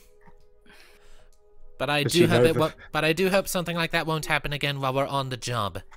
I think we're good for now, Rosa says, still holding Aeon and Tyr in her arms, prisoner. Okay, Tyr's just kind of like coiled himself around you a couple of times just for security. Cause like, okay, I guess I'm just being carried now. Might as well make sure I don't fall. This is adorable. You are here forever. I'm not. Anyway, so Valmafra pushes herself away from the wall, comes up to you all, gives the group an appraising look. You look lighter. Good. Come along, the Scorn Howler's being prepared to depart. They weren't waiting for you while they were getting everything set up, but they will wait to push off until you're on board. Come, the sooner we're at this, the better. If you've any other matters you wish to address in the city or supplies you wish to acquire, get them now. I think we're good on Yes. supplies. We haven't really used any, have we? Not really. Yeah, I've still got potions and ethers, and we haven't really had any times where we really had to use them. 5 so- potions, 5 ethers, 1 antidote, 1 phoenix, 1 potent potion I will not say right now because of the machine in my room. Mm-hmm. So, honestly, Although- Shampoo, book about Hildebrand, you know, the essentials. Mhm. Question is though, how much gil we have? Yeah, I'm good. 532. Hmm. Not enough for another Phoenix down. And I think we're all good on potions and whatnot. I mean, I was thinking maybe topping up on a few potions, but I don't know. I only have 2. I've got 4. Pretty sure. How much does Aeon have, huh? He has 4 potions, 4 ethers, 2 antidotes, and some lollipops. Of course. Some Yeah, lollipop. lollipop. That we probably gave him, sorry. Yeah. I think we're all pretty good on potions and whatnot. Let's go beat up some bad guys. We need to Yeah. decompress with violence. Indeed. Yes. All right, 1 second before I get to that, I need to address a thing. 1 moment. Blue pill. No, that's not for another hour and a half. It's my mouse. Oh Oh. no. Oh, It is being jittery and frustrating. Oh no, don't be on its way out. You didn't spill tea on it, did you? No, it's just not a very high quality mouse. I'll live with it, whatever. It's also the only mouse I could find that clicks really, really quietly. And, you know, given my line of work, quiet clicks is kind of an essential. So you're not doing any shopping then? I believe I not. think we're good. All right. I suppose not. I would have liked to not have a little bit more potions, but I mean, we all pretty much haven't used any since we started. Kanara's used up most of hers. I mean, can I give, like, if I'm going on the scouting thing, I can give some of mine to Kunara. If you want to, you have that option. Sure. Okay, how many do you give? I'll just give half of what I have, so 2. So I'll just give the 2 out of the 4 I have, just so I have something, just in case. I say I have one of those. You can hold on to 3. All right, so mark that down. Oh, okay, so just take 1. All right, so instead of 4, I have 3 now. All right, there we go. All right, there you go. Thank you. All right. So with that, Valmafra leads you out of the barracks and back down towards the docks. And as you're approaching, your eyes are invariably drawn towards one of the naval patrol boats you had kind of spotted before that's been pulled into port. The Scorn Howler is written along its side in large white letters. It is a very nimble-looking boat of sleek, modern-ish design. You can see the sort of a bluish pulse of the Magitech engines below, no doubt powered by Nethicite to get the thing moving. You can see, with its size, it has about 2 decks worth of cannon batteries. So it is very capable of self-defense, and it has, over certain parts of it, reinforced armor plating to protect its guts and innards. Notably over like the sort of central central section of the hull, where you imagine deeper inside the primary power core for the engines is contained. Large sails form a sleek and elegant frame, and they are colored all this sort of a storm cloud gray. You get the impression to maybe help it blend in with misty environments when out at sea. And as you're all sort of piling on board, it is very clear that this is a military ship. There are soldiers heading this way and that, and all with this very pristine, drilled precision. It's all very disciplined and very, almost like automated, like a well-oiled machine. And Cassandra, as you're sort of looking at it, though you didn't serve in the Navy, you did work in military shit for a while, so looking around, you're like, feels like something I know. Yeah. So you kind of feel at home in the environment. The rest of you, like, you're looking around, it's like, oh, these guys are serious, intense. And then your eyes sort of are drawn over. You can see the captain of the ship, Mataya, I believe I said. Mataya, something like that. I'm Mataya, I think that. Mayata Tara. You can see Mayata sort of stepping towards you all. There you are. Got your shit together, did you? I think so. Yeah. Well, all right. Good. So we're going to be sailing into a whole bunch of different shit soon enough. So just to recount the plan, the idea is to sail around the island so that we don't get spotted by the enemy keep, park ourselves across the way from it, taking shelter among the marshy trees and whatnot, so that we can then send your dragon friend to scout things out. Once the slave ship pulls up, or maybe before, we'll see what happens, we deploy you wherever we can to give you a ground-based ingress point, so that you can go in there once we start shelling their ships, find the hostages, and get them out. Is that all about correct? Yeah. Very good. Well then, gentlemen and ladies and gentlemen, I guess. Men, I don't know. Ladies and gentle Moogle. Tyr's like, hey, I'm here too. Don't forget the Fluffy, though she is a girl. Yeah, oh yeah, that's right. You also have your Moogle coming out, or not, your Chocobo coming after you. It's been a day! Give me a break!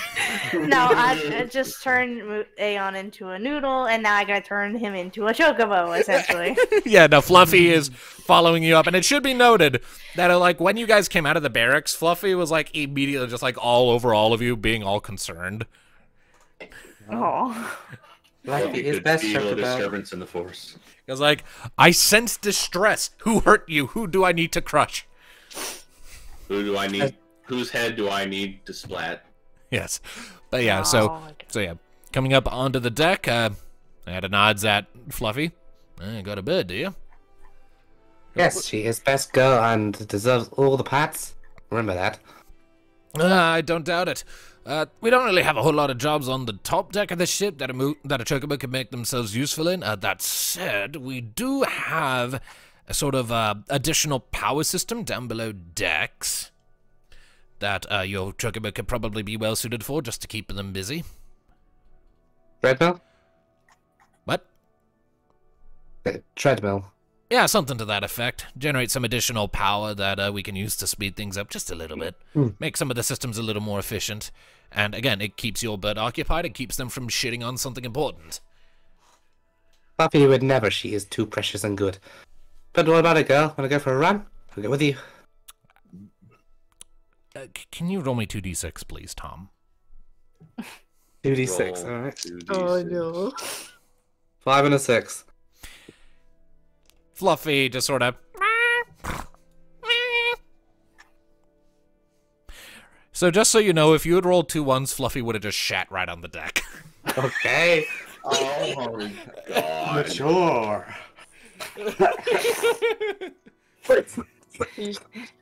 I'm kind of wishing you Fluffy is did great. little snake eyes right there, because it's been funny as hell to just like, oh, Fluffy would never do that.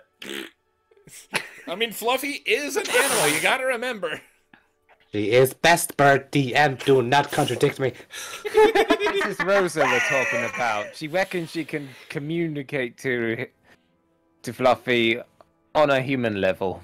I can But no. communicate with Fluffy on a human level, and I'm not human. Neither is she. You're racist. Oh, Shut up. That's racist! Alright then, tell me what the bird's saying now. She's mostly thinking about treadmills.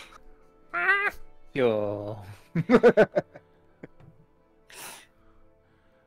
I think there's a water job ability that does let you talk to animals. Probably. Oh, Boy. that's our level up, so they'll actually understand.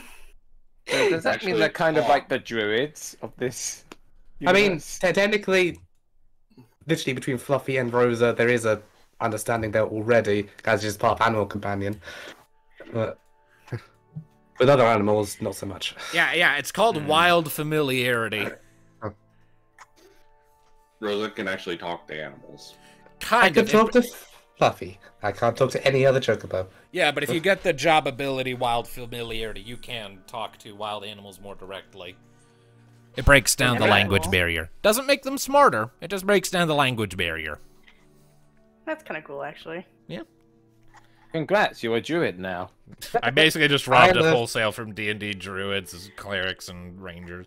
Anyway, let's get... So with all that said, a boat attendant ship attendant sort of comes up.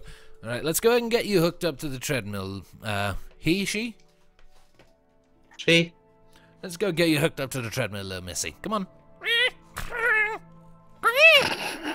As Fluffy is escorted downstairs. Rosa's gonna go with, because safety reasons. Fair enough. I love the sounds. I'm sorry, I just do. You do it so well. It's so adorable. Quack. Very accurate. No. See, that's what you see. Queh is what you get when Richter Belmont's voice actor tries to be a Chocobo. Ah. Queh. Queh, monster. You don't queh in this world. Anyway. Love What it. the hell was that delivery? Let's move on. Brilliant. All right, so after a minute, Mayada, I believe, kind of regretting his name. Yep, Mayada finds his way back into the wheelhouse, and after a couple of minutes, you all feel the ship pull away with a little metallic clunk before you can feel the of the engine sort of spinning up under the water, and the ship begins to turn and power through the waves in the direction of your destination. Out of character for a second, I'm just making sure there's nobody's birthday today, right? In real life No. or in-game? In-game. In-game? Well, it's No. still the birthday of Campaign 1's beginning, but... So no need to hijack the intercom again. I'll have Tyr join me next time. Oh god. Get Why a did I little dragon imagine? roller into it. Why did I imagine that happening to Kai's birthday? Hey Make a everyone, note, I'm Pete. sorry I've been whipped into this by my brother Moogle here. Sorry. The next birthday is on the 1st of January, and it is Kunara's. So we already missed Kunars. Well, Oh, we're in boy. November. Oh, okay, in-game. And it's not Yeah. January, it'd be something else, but the equivalent of January. Okay. New Waken. I just So- think make a note. Be on a ship when On the 1st of Kunar's January. birthday comes up. That's New Waken. Hello, everyone on the ship. My name is Aeon. This is my dragon brother Tyr, and we would just like to give a good birthday wish to our best wolf mama, Kunara. What? She's not actually my mom. I would also like to put that, but she's basically another mom in our group, considering we have another mom who is a little adult Tarufel. But when we get to her birthday, she'll get another best wish. Why did I imagine Kai just dear. like freaking covering her face? God damn it, guys. No, Anyway, this is broken. All right, so... Places, All right, Anyway, so sorry. does anyone Go on. have anything they wish to do en route? Probably I think- check I on think- Rosa. She's just getting on with her best life right now because I am RP'd out. All right. All right, so, that in mind. As the ship pulls out into water and begins to sail, it is definitely a swift-moving ship. Able to move at, 4 times the usual walking speed, thanks to those Matchtech engines. And as such, by the end of the first day of sailing, you've already covered half the distance. And it's kind of interesting, you just sort of look over, you can see the mountains swiftly strolling by. You pass by several other ships as you're making your way, merchant vessels, inbound from who knows where else. Mostly inbound from Mikatai, given your current trajectory. The familiar Mithrin boat architecture as they're sailing by sort of strikes you. And like most of them kind of definitely like part a bit to give your ship a wide berth because yours is a military vessel moving at speed, so everyone knows to get out of the way.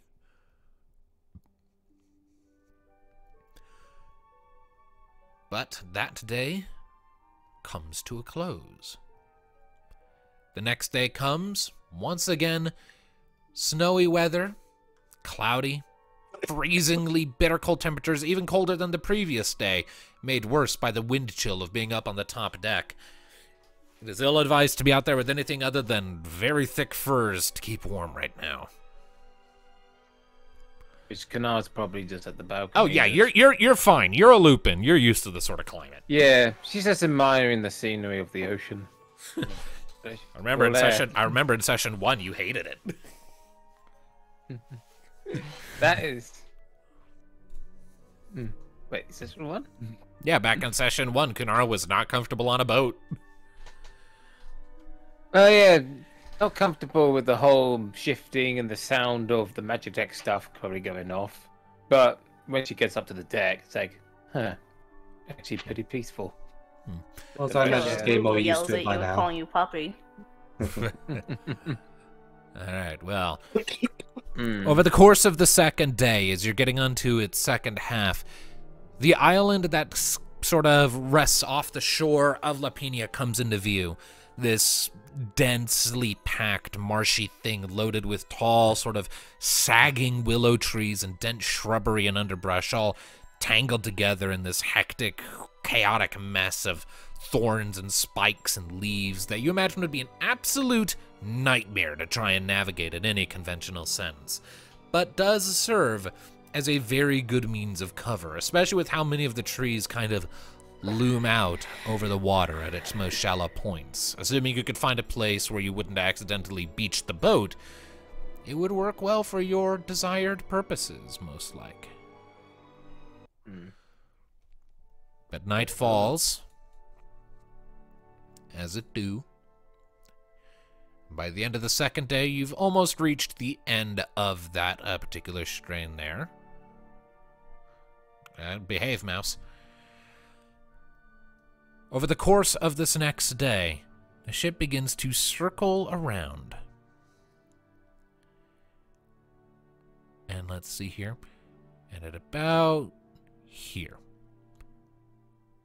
Over the course of this day, the boat turns into this sort of channel, I guess you would call it, between the island and the Skine Peak Mountains, and it's starting to feel a little claustrophobic, even with the miles that separate you from these two major formations. As you look to the north, it's just towering mountain peaks, that sort of jagged and serrated looking, hence Skine Peak is the name, the coils.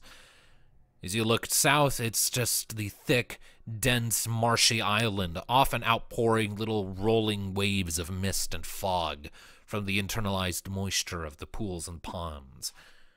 Surrounded by the sloshing of the waves, the hum of the engines, and the distant call of crows and other marshland animals that exist on that island. It is as the day is drawing to a close, the sun setting, that anyone who is on the top deck, I would like you to make an awareness check for me. Okay. Have we sent out scanning by before this, or after this? You have not done so yet because you didn't have eyes on the keep. And since Tyr is with us right now, everybody gets an extra D6 to their awareness. That is true. That is true. An extra D6. All right, so. Wait, are we rolling for awareness now? Yeah. Yes, we are. We're rolling for awareness. You get 3 D6 this time, thanks to your myth. That is 17. Nice. God damn. 3 D6. Extra D6 makes a difference. That's why I took it. Definitely needed. She's a bit distracted. And the Aeon is on high alert.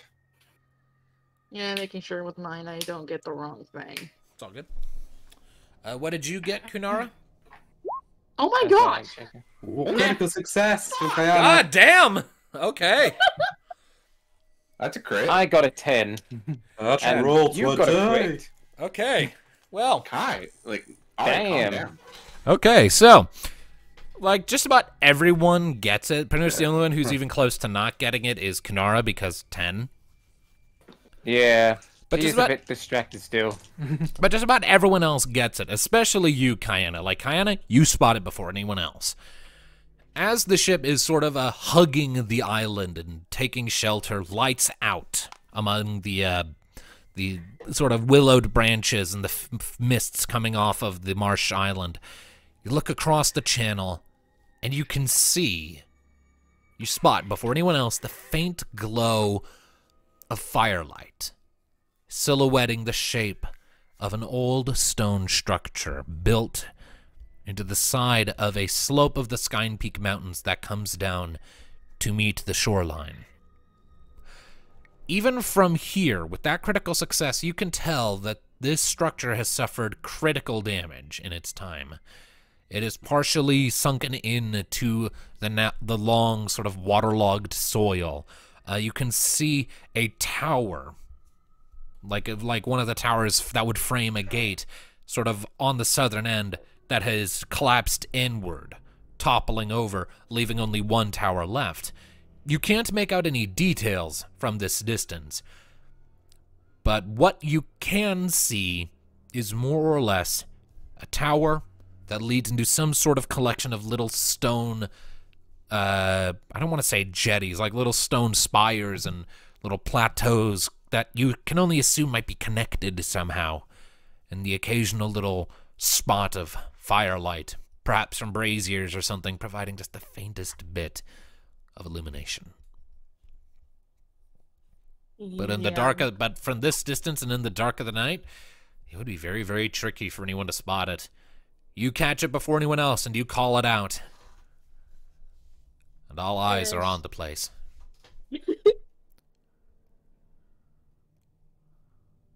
Hey, guys, I think I found something. Yeah, we all see it. Wow, what a fixer-upper, eh?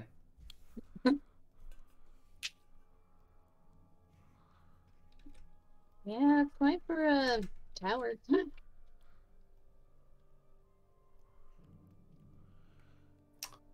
Alright. We sending in our scout party, or are we waiting till light? Nah, best to send them in now. Aeon, Tyr, mount up. All right. Alrighty. All right. Alright, you two. Just quick look around, stay out of sight, and stay quiet. Be careful, okay? Understood. I'll do my best, Sandra. I know you will. Watch each other's backs, alright? Will do. Hmm? All right, hop on. Okay. Oh my god. It's so nice to see you two not arguing.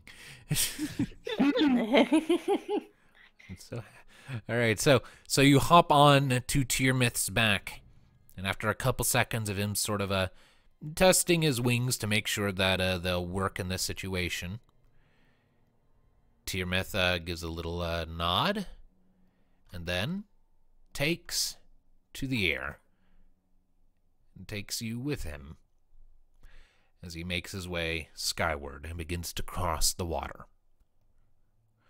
Now, I would like you to do two things.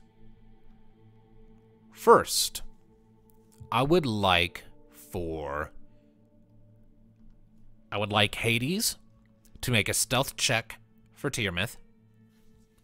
So, And then I would like both Tyrmith and Aeon to make awareness checks.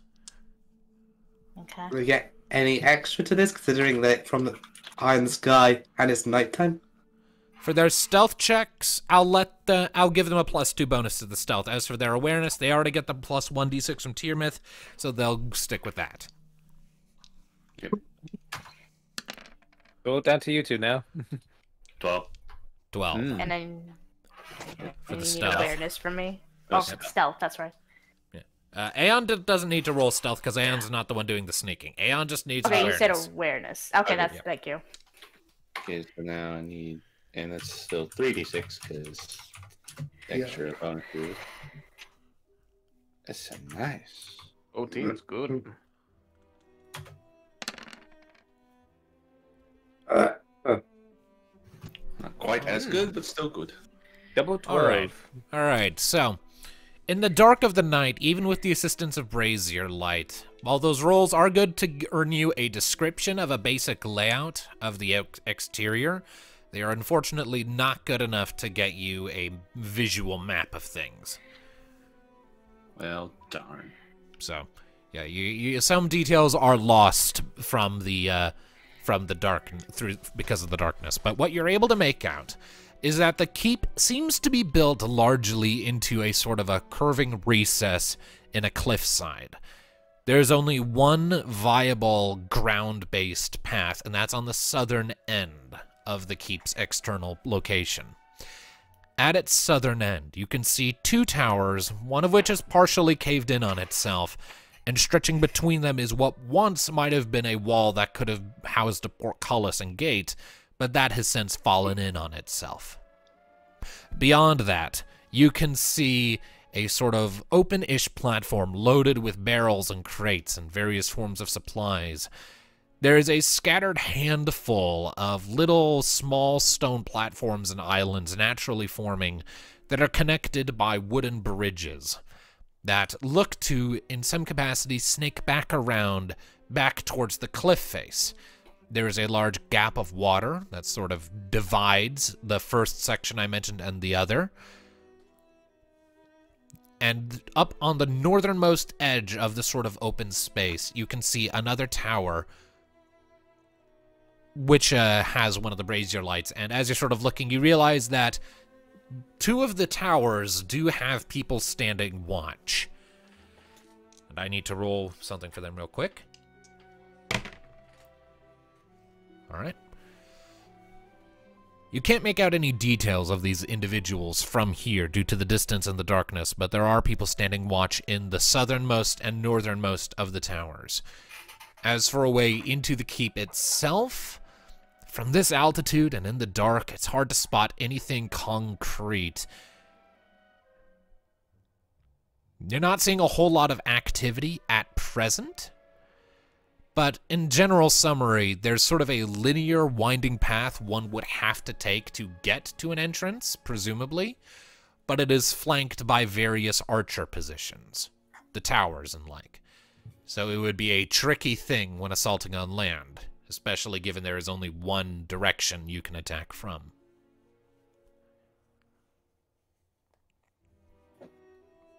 Did you get all that? Mm-hmm. All right. Is there anything else you wish to do while scouting out Aeon? Not that I can think of. All right. Then after a little while, Tyrmouth will give a little nod.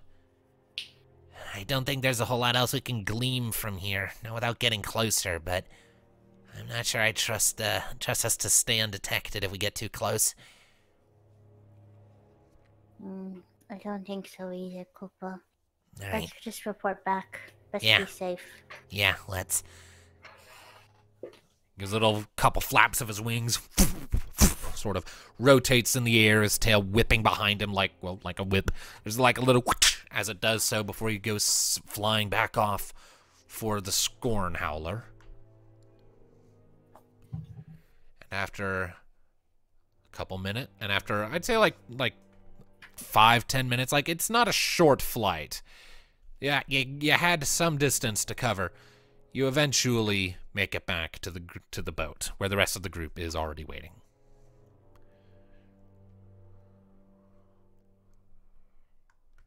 So the rest of you see Tyrmouth and Aeon returning after I'd say like 15 minutes or so, or like more like 30 minutes.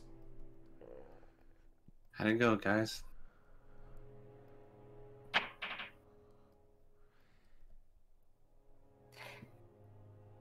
Tyrmouth is letting you take the lead, Aeon. 1 sec, sorry. It's all good. Just to make sure that nobody's calling out in the background. I don't know how to exploit it.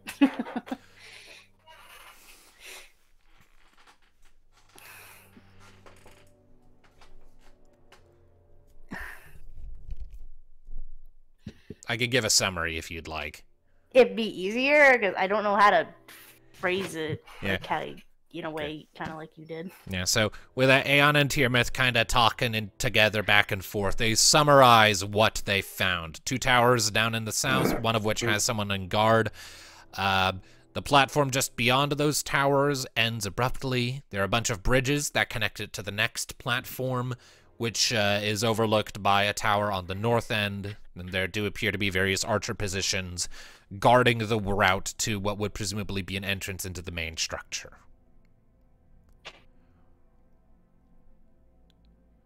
In other words, the only way into the main structure is straight in on a bridge with no cover, with archers shooting at us. Pretty much, yeah. Can we attack the archers first? Probably. It would probably be doable. It's a I think- chance, Koopa. I could use jump to get up there on their position. I can shoot far. And I can fly and target anyone Cassandra orders me to, but, well, I can't do that very often, unfortunately. Fire breath. Can't do it much yet. Eh, you're still growing. You'll get used to it. I will. Aeon can make giant lollipops fall from the sky, because hey, Ganara can also shoot a bow, Kayana can just shoot someone.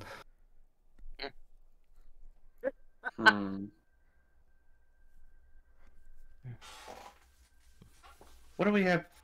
What if we have an attack from two fronts? The captain's kind of in on it at this point. Well, an attack from two fronts is kind of what I was thinking about with my ship, shelling them once they're having their little deal. True. Wait for Trock's ship to dock, start bombarding the damn place. That draws their attention, and then that gives you guys the opportunity to slip in with minimal resistance. Minimal, but I doubt the archers will move much from their position. Certainly not. They'll also probably be shooting at the ship. So here's an idea. Kunara, Rosa, and Kayana move in from the bridge, while Aeon, Tyr, and I use jump to get us up to the archer's position.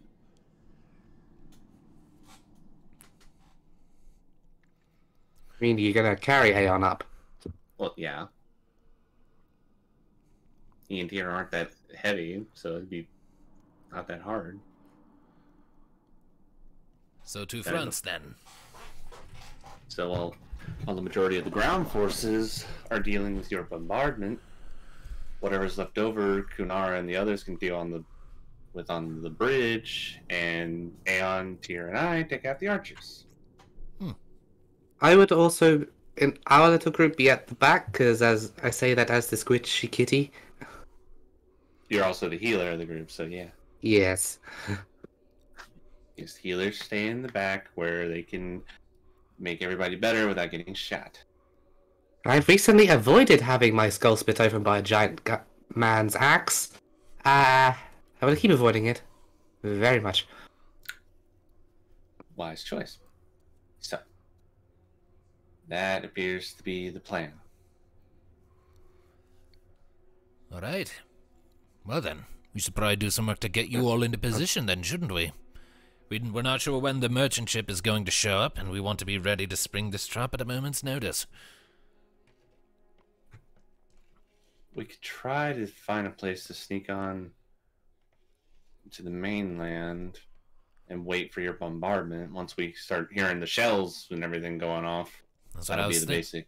That's what I was thinking. Idea. Pop you all on a rowboat, send you across the way, you find a spot to hunker down, and just wait for the fireworks to start.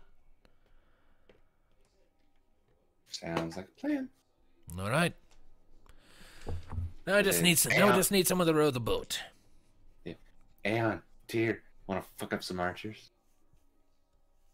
Yeah, Koopa. Not the phrasing I would have used, but sure.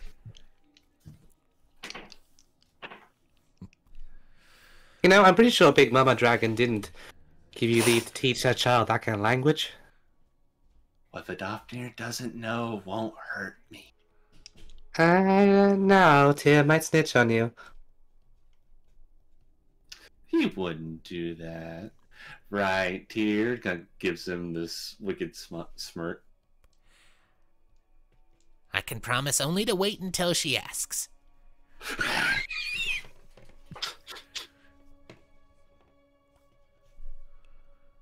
You know, honestly, that begs the question, like, out of character. Like, I know, like, Tuscalner was given Tyr's egg. Tyr's met Vidofnir, right? As of yet, probably not for more than a couple minutes. Okay, well, at least he's seen her. You could really just show him any dragon and say, "Look, that's your mother." Yeah, like that's the thing. Vidofnir absolutely entrusted Tyrmith fully to you. So, Tyrmith is aware of Vidofnir, but, like, it would be impressive if they've shared more than a handful of words with each other. You are the permanent babysitter. Yeah, she was absolutely just entrusting him to your care, so. Hey, well, either continue. Indeed. All right, so who's gonna drive the boat? I've never done a rail sail thing in my life, and I hate water. So not you then. Gotcha. I vote Kanara.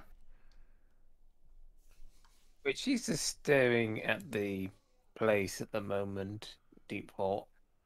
Why don't you ask Kai? I would think Kai probably has an idea. You want Kai to row the boat?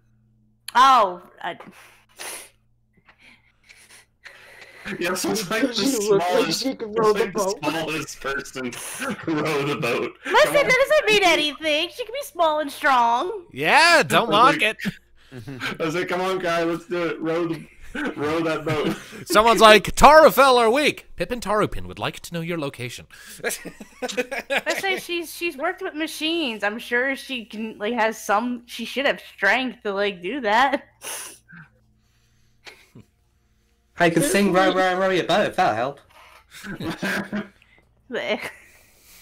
But Yeah, I don't know. I think Kanara is big and muscly and scary.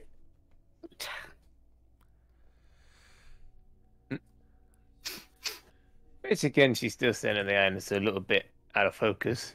But And seeing this, Cassandra's going to sneak up right behind her. Oh no. Dude. Kanara!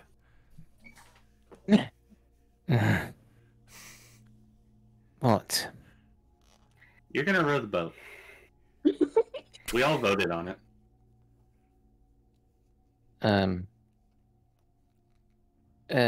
Sure. See? She raised. All right. So, with that in mind, you all pile into a rowboat. And after a little bit, you are pushing yourselves across the waves. Just for flavor, Kunara, force check, please. of course.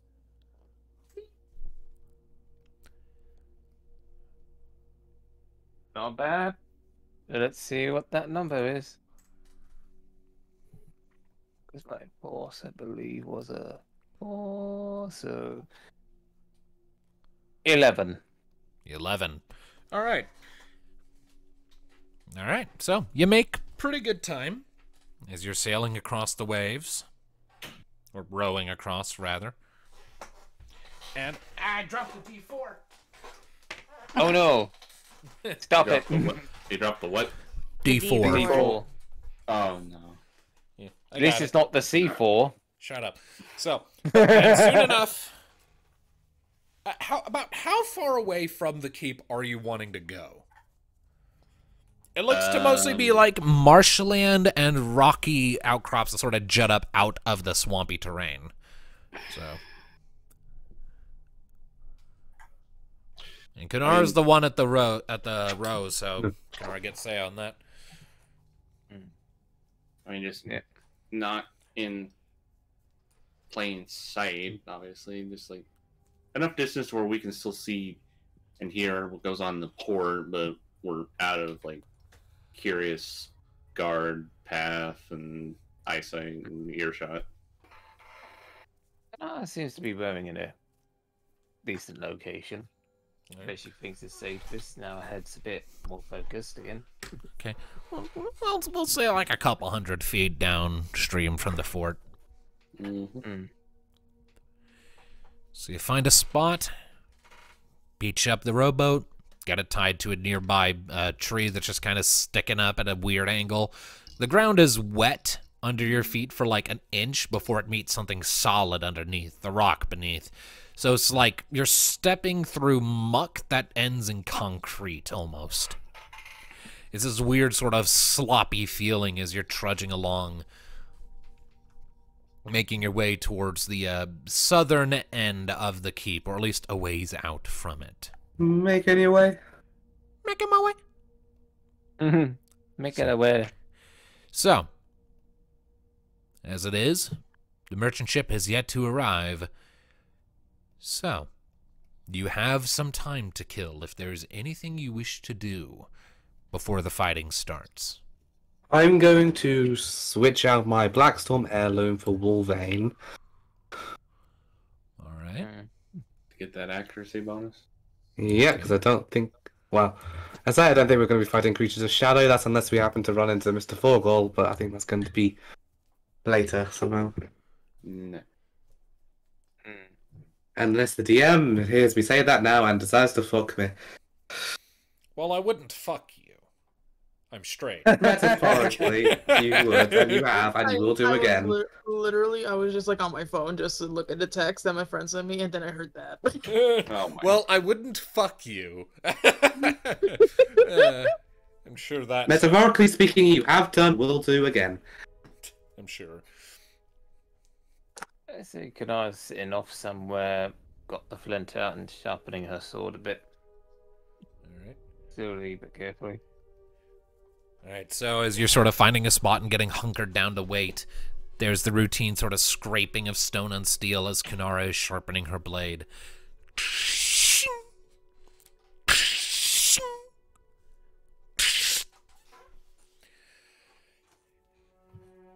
Anything anyone else wants to do? Kayana?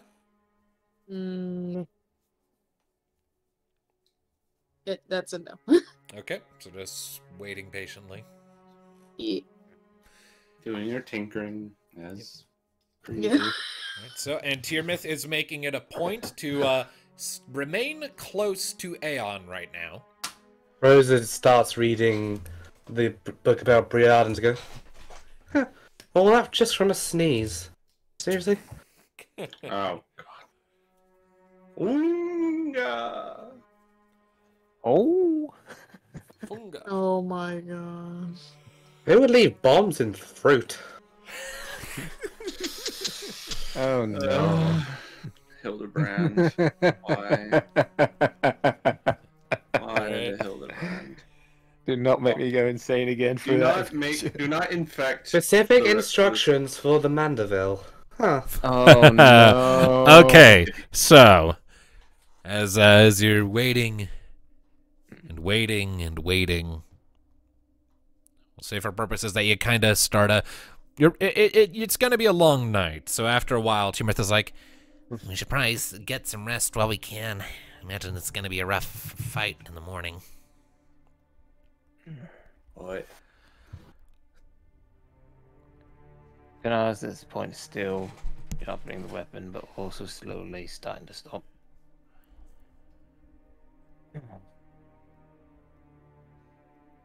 Probably wise.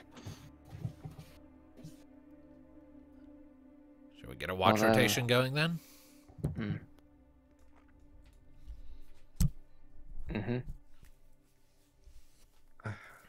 Rose and Fluffy would be going first then, according to our document. Okay. Go ahead and roll awareness then, as the others go and hunk down for the night.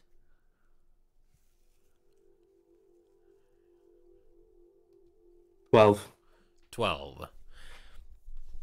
As the night is carrying on, cold and bitterly so, you don't see any sign of the merchant ship approaching, and your little cubby where you're camping is mercifully unmolested as your companions are resting. Fluffy has found a relatively dry spot and is just kind of roosting there, occasionally letting out little chirps or whistles, but is otherwise being quiet. You kind of look around the campsite as your watch is starting to get to the point where it's supposed to end, and you always just sort of eventually land on where Cassandra, Aeon, and Tyr are all sleeping in a little bundled mess. It's all quite adorable. But, other than that, your watch is uneventful. So once my turn is up, I'm going to wander over to Cassandra, kneel down next to her, and just start poking her cheek. Poke. Poke. Poke. It's your turn. Poke. Poke. This is called being sisterly annoying. Poke. I've been wanting to do this forever. Poke.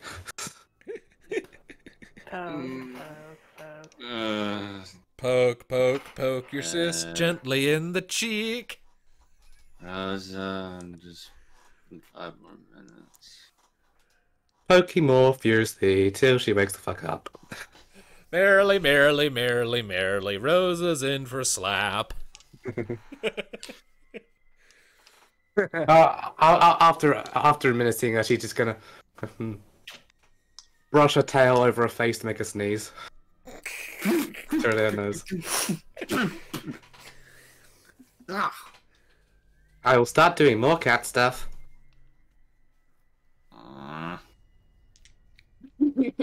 Just gives her a fang-filled smirk. You need to, if you're gonna do more cat stuff, you need to specifically, if Cassandra ever has a drink, just go up to her when it's like on the table, just wipe it off the Slowly table. push it off. Oh my god. Rosa, no! Don't you dare.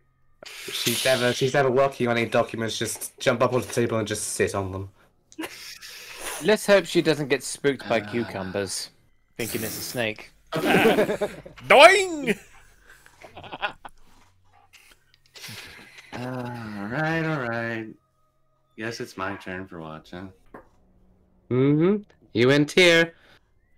Which means I get to kidnap Aeon for a while. Hey!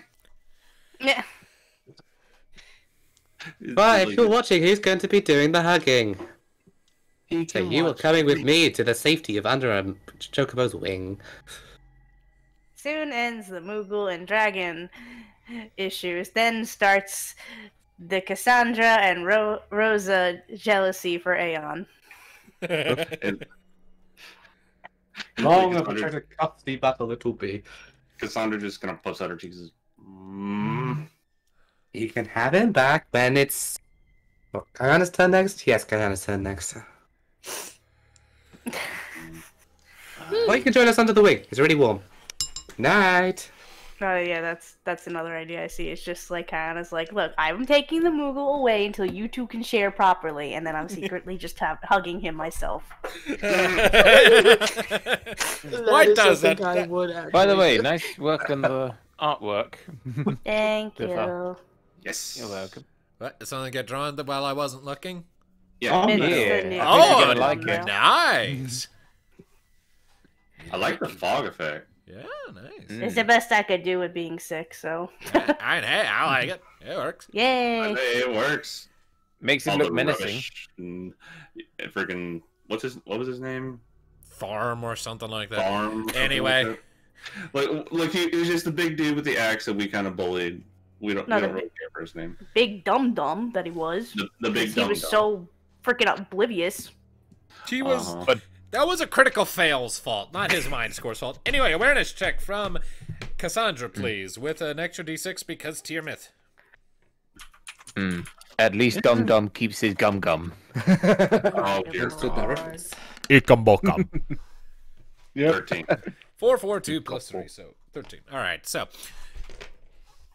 your watch passes more or less uneventfully. Like, nothing jumps out at you, nothing molests your camp or tries to attack you and your companions, but all the same, as you're sort of, resting there, or, just keeping watch, you do notice that from his perch not far away, sort of like just sort of spooled up on top of a rock, Tiermith's gaze does routinely keep drifting over to Aeon. Aeon is partially obscured right now by a chocobo wing where we are currently snuggled under. But he knows where Aeon is. Yeah. So he just keeps sort of looking over that way every once in a while. She kind of goes up to sit next to him on his by his perch. Gil, for your thoughts? Just happy I finally got a chance to get all that off my chest a few days ago, you know? Yeah. I've been wanting to say all of that to Aeon for what feels like years, but I never had a chance because Aeon was never listening, you know? Yeah, he can be pretty stubborn. He can, yeah. It's honestly that stubbornness that really is one of my favorite things about him. He Yeah, doesn't quit. He doesn't give up. not without a fight, at least. Not without quite a fight.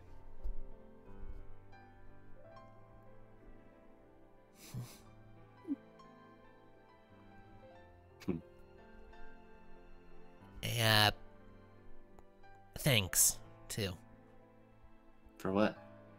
for just giving me the chance to actually say all that. I was half expecting at any moment for you to jump in and try and break things up, but you let me get it all out on my terms. I really appreciate that. Everybody needed to let it out. I say holding it in isn't healthy. Yeah.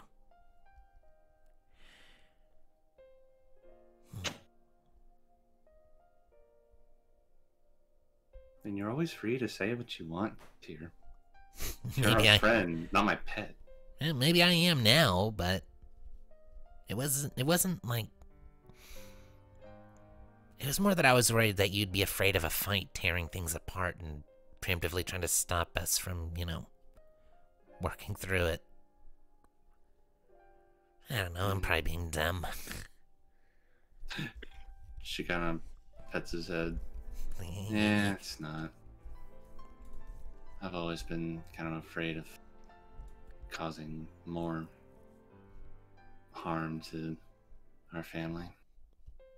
Yeah.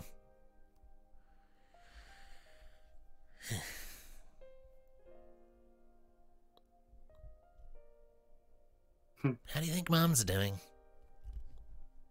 Get off me? No. Oh, mom. Okay. Yeah, the one who raised us both. I mean, but often you're still your mom. Yeah, by blood, but she's not the one I ever called Mom. Fair.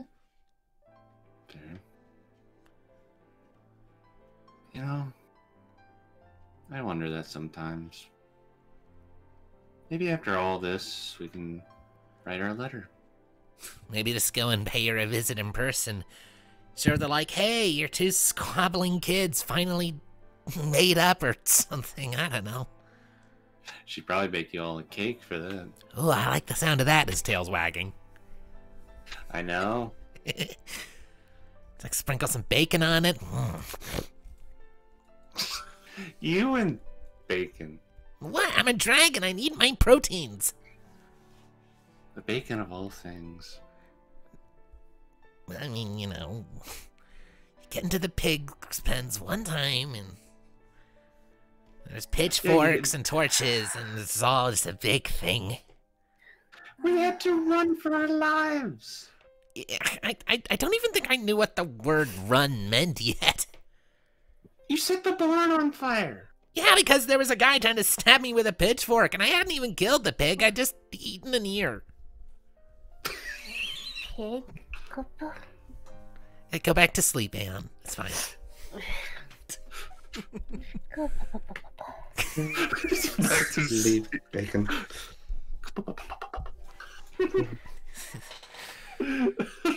He must like pigs in a blanket then. Oh my god. Yeah. Hey, we'll go and see Mom. I'm sure Rosa would enjoy that. Yeah. Though we were also kind of thinking of going to see, what was her name again? Sarah something? Auntie Serafina? That was it, thank you. Yeah, I don't think you've met her before. I don't Or think that I you were- have, no. That or you were too little. She hasn't been around in a while. I mean, she's over at the usually gets Academy pretty- City, so... Yeah, she gets pretty busy. She tries. Do you think she knows about what happened back home? Yeah, I'm sure Mom's sent her letters. Hmm. I bet her work kind of kept her from coming to help out. And I'm sure we're gonna hear a lot of sorries because of that. I'm not even really sure what else she could have done. She was so far away and it all happened so fast. Like, Yeah. everything was fine, and everything was fine 1 minute, and then the next we were. Yeah. Yeah. Honestly. I don't really want to talk about that, actually. Yeah, I don't want to either. Strange. It's been a while and it's still hard to talk about.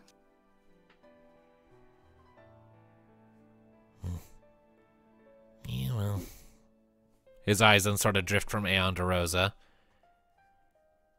At least one person's made it clear that it's an open subject. Whenever you want to broach it. However awkwardly. I don't know, Tyr. I'm not really ready for that yet. Neither am I. Can we let it sit? Hey, Tyr. Yeah. Do you think we're doing any good out here? Like what we did in Marasu, what we're doing here? No. I think so. More good than just sitting on our butts back home.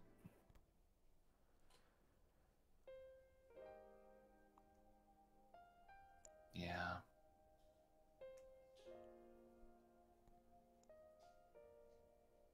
Can never really stand sitting in one place. You know me. I can't stay still for very long either. So I climbed all over you when I was tiny. You did. It felt weird. I mean, sorry?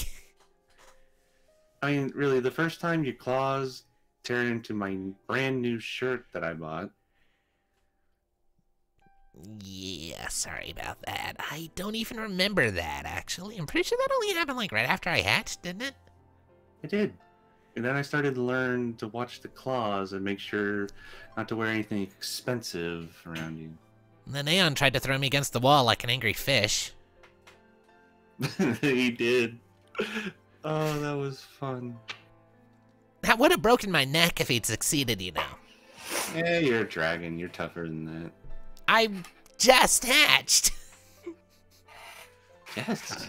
And yet you still are fireproof and have scales hard enough to break rocks. Yeah, fireproof. I'm not immune to blunt force trauma. It builds character. Bruh. Does it? Does it really? I mean, look at you now. None of this is blunt force. A what? Shut up, Kunara. You're not here. Oh, that's not Kana. That's just me. It's like, what? Kanara's still asleep. Good. Poor Kai, I think sleep is for the weak. Yeah, Tyrmith lets out another little laugh, which then turns into a... Alright, you. Picks him up and puts him over her shoulder. Time for bed. Time. Our watch is over. Yep, I guess. Come on, let's go scare Kai awake. Sure, that'll end well. Alright, and with that, you go and pass the watch over to Kyanna. So, Kyanna, if you would be so kind as to make an awareness check for your watch. Okay. That was sweet. I liked that. That was a sweet one. Elfire, stop texting me. A sweet little moment of improv. Yeah. Okay, 3d6, right? 2d6 because Tyrmith is asleep, so he's not assisting at the moment. Okay. Yeah. Ow, I think I hurt my freaking wrist. Hmm? Yeah, I hurt my wrist. Oh no! Not your wrist! Because I was popping it a little bit. Oh no! 15 though, damn, almost a critical success. What do you want from me? I'd say You're just The on a dice roll have with the dice like you today, Kayana. For what? You just keep rolling high is the point. But anyway, so Haven't reached combat yet. either way, so y'all hung you get started awake by Tiamat and Cassandra. Mostly with like I Tiamat think- just I like think putting she his hit face one in of yours. them. I think she hit one of them. Okay, so you blink your eyes open when you feel some hot breath on your face. You blink your eyes open and there's just a dragon face right in yours. And you're like, ah! Just slap him. And then Kai's like, oh, I'm so sorry. Ow! You have a mean left hook. Yeah, I didn't mean to do that. I'm so sorry. No, You it's see, okay. Tara? It's okay. It's okay. We were kind of being dicks anyway. you see, Tyr? Yeah. My first trauma builds character. Shut up! And he like whips you in the knee with his tail. Ow! See? I'm gonna go sleep over here. And he just scampers over and curls up with Aeon.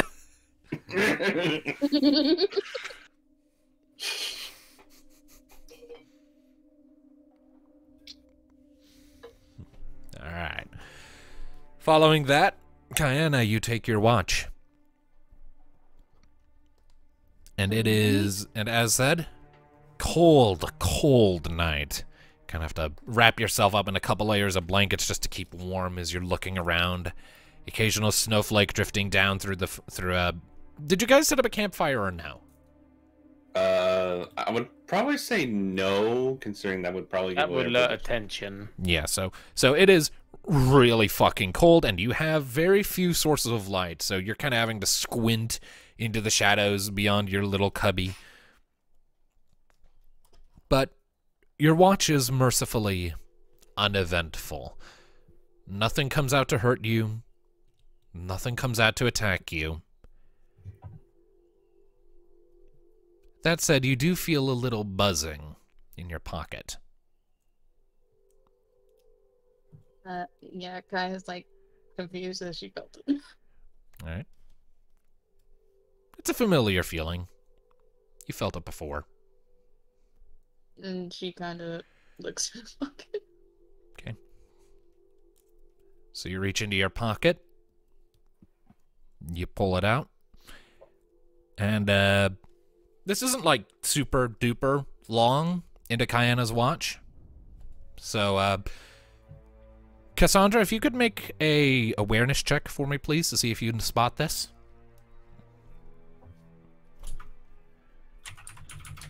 Let's see how this goes.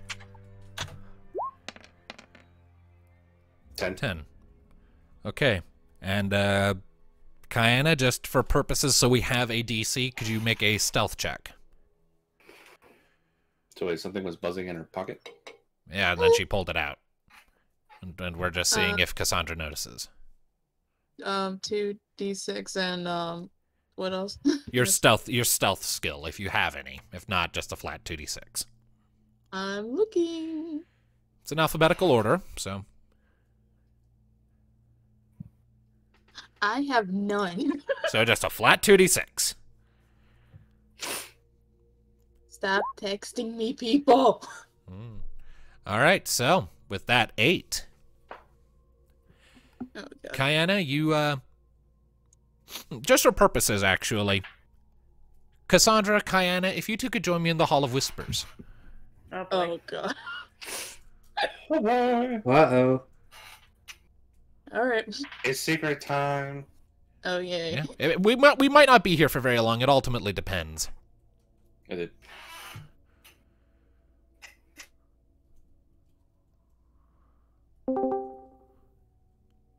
All right. We all good? We can hear each other? Yep. Alright then. All right, so Kayana, you reach into your pocket and you withdraw the scarab. Draw what? Scarab? Cassandra, from your place on the ground, just sort of peeking an eye open, you hear this sort of a metallic clicking and ticking sound. Once muffled and almost inaudible, suddenly becomes audible, and you watch as kind of reaches into her pocket and pulls out what looks to be this sort of reddish rusty colored, shiny, metallic beetle that just stands in her hand. And as it stands there, every so often it lets out a little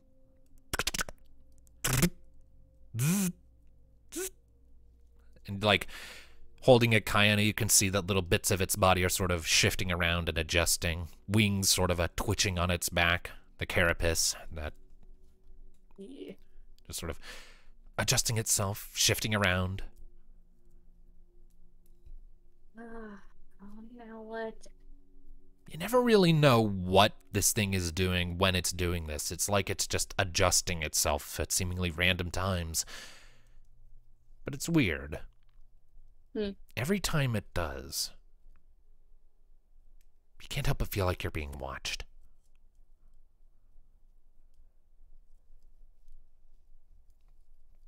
Yeah, she kind of just like looks around to see if anybody's watching. Kind of. Cassandra closes her eye real quick. Okay. Stealth check Cassandra, awareness check Kayana.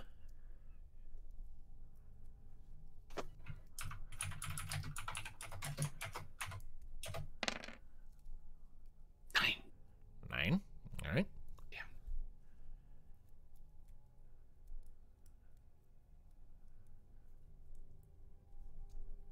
Yeah. 11. Damn. Okay, so Kayana, as you just sort of shift uncomfortably on your little perch sitting on a log, you look around for a second, and last second you just spot just the faintest glint of light reflecting off of Cassandra's eye before it snaps shut, but it's pretty clear. She's awake and she saw it. And you can just, you kind of just like, I saw you, right?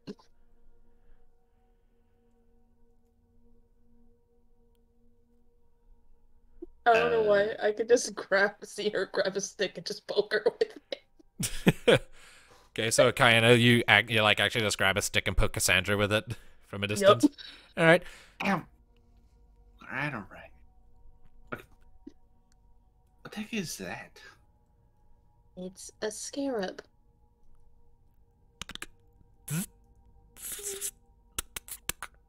Okay. Let me ask again. What's it doing? It does that a lot.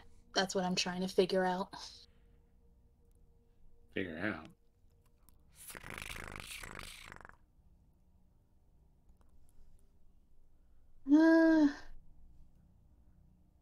Do I need to go through the whole story? Whatever you're comfortable telling. Like, is it a machine? Is it a... It's something a friend of mine left behind. No? And I never knew why he left it to me. But I'm trying to figure it out. What happened?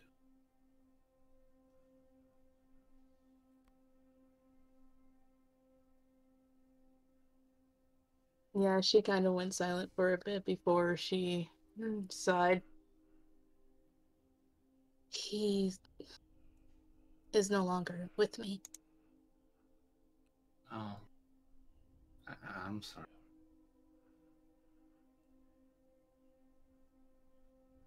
He was murdered. What? He was basically my mentor.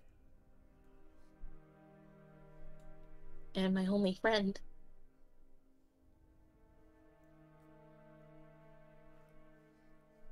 Who killed him? That's what I'm trying to figure out.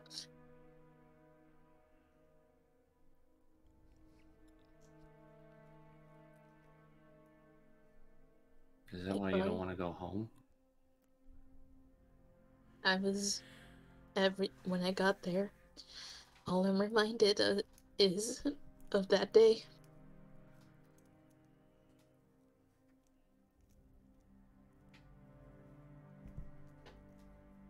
When I came back with materials, all I saw was his shop. Everything broken. And then when I came in to check on him, he was dead.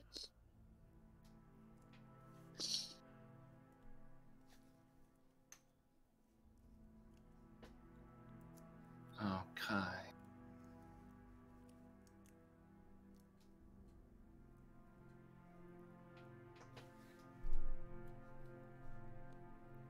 Yeah.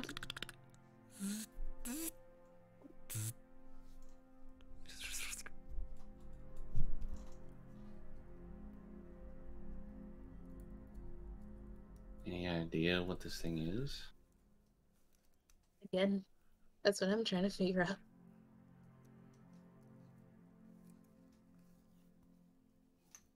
It's All I obviously know is that it's a scarab that he left behind.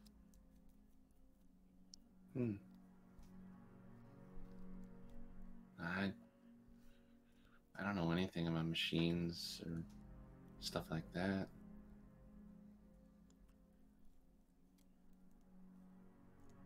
Maybe there's experts we can find. Like, I heard about a lot of really smart people over in Enlund.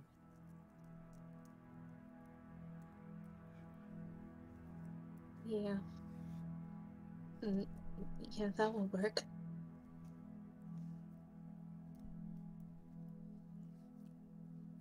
Chika just holds like the hand holding the scarab. He really meant a lot to you, huh? Mm-hmm. He believed in me when no one did.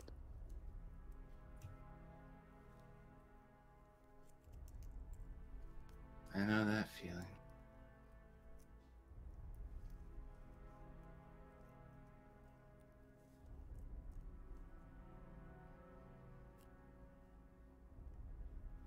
Well, I know one thing now. What? He's not your only friend anymore.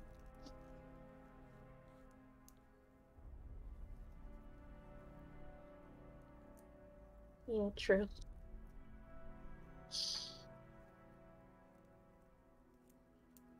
Whenever you're ready to tell the others, I'm sure they'd love to help too. That would be great. But I need time to figure it out. Of course.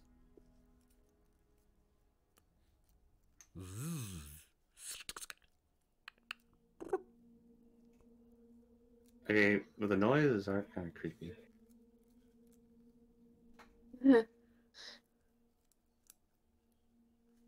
Yeah, and yeah, that's what I'm. Yeah, it creeped me out the first time. I mean, I'm not really scared of bugs, but it's still kind of creepy. Metal scarab beetle thing. Yeah, it was creepy. It was creepy when I was entrusted with it. I was kind of afraid of it, but then I got used to it by now because it used to crawl everywhere. Huh. Well, I'll keep your secret until you're ready to tell. Thanks. Just know your friends are here for you, Kai.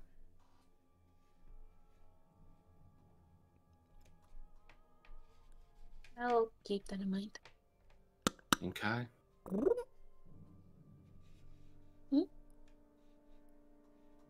Let's just say I know what you're going through.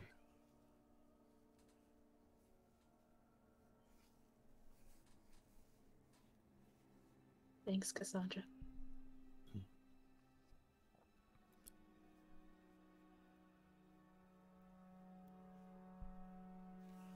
Well, I better get some more rest. It's a dictate tomorrow. Yeah, I think on the next watch I should get Kanara. Yeah. Night, Kai. Night. As you exchange those words, the scarab gives a little buzz. Its carapace is sort of springing open, just enough to let its little filmy wings flutter a bit before they snap closed. It lets out a little mechanical clockwork trill before its legs pull back into it, just disappearing into little tubular compartments within, and it just becomes just the body and goes still in your hand, as it does when it's done moving. You take a little breath and you stuff it back into your pocket. And with that, I think we can go ahead and return to the others. Yep. Right? All right. Give me just a second to remove your whisperer rolls. All right, head back. Instead of it, Oh. nope. There they are. We're back. Hello, we As found a soon as video you that- said it, We found a video to watch that symbolizes Rose's dream interpretation of her current situation. it's super Nice. adorable. I bet. Being snuggled with giant chocobo. The Fluffy chick Nickels, represents and- Fluffy, the bunny represents Aeon. And the cat, and the- obviously, it represents Rosa. Well, either way, And it's the time. man- Either way, it's time for final watch. So who's dead? Bold Oh, of you to dear. assume anyone's dead. All right, I believe up last is no, Aeon is up last. I'm alone. Alright. Yeah, Kunara to join you because Kunara wasn't originally in the watch rotation because Kunara wandered off. That is true. Not exactly didn't wander off. She was still with the group. Just You this are in just- your own separate campsite, like 50 meters away. That would be the case, but no, not this time. She. Well, good. So I know, you but we're can- talking about the you and first- Aeon can have last Yeah. watch. That was how it was the first time, which is why you weren't in the watch rotation. Ah, All right, so I will go ahead and add you to the watch rotation with Aeon. If you want to change where you are in the rotation at any point, let me know. Quality time with Kuna. All right, so Moogle and Puppy, awareness checks, please. oh, did someone wake her up because he's in a deep sleep? Pappy, Papa, Pappy, and Moogle. Yeah, Kayana comes and wakes you all up in a bit. Now, hold on a second.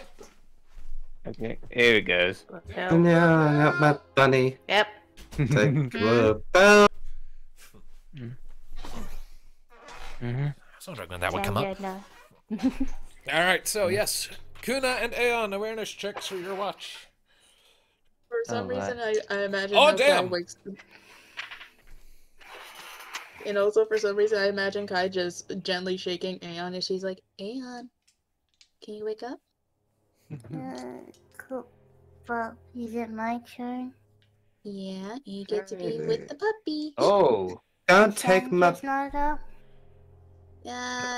She thinks she already won her turn. No, don't take my bunny rabbit. But hey, you get to pet the wolf. He's okay. Koopa. Come on, Kuna.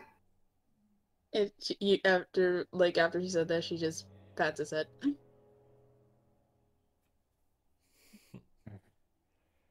she's up, All right. and I rolled a 15. Okay. And I Aeon think- rolled I a think critical for- success. So. I like how I don't know why for Hmm? different with Aeon than with Kai doing it to Kadar. She's like poking her.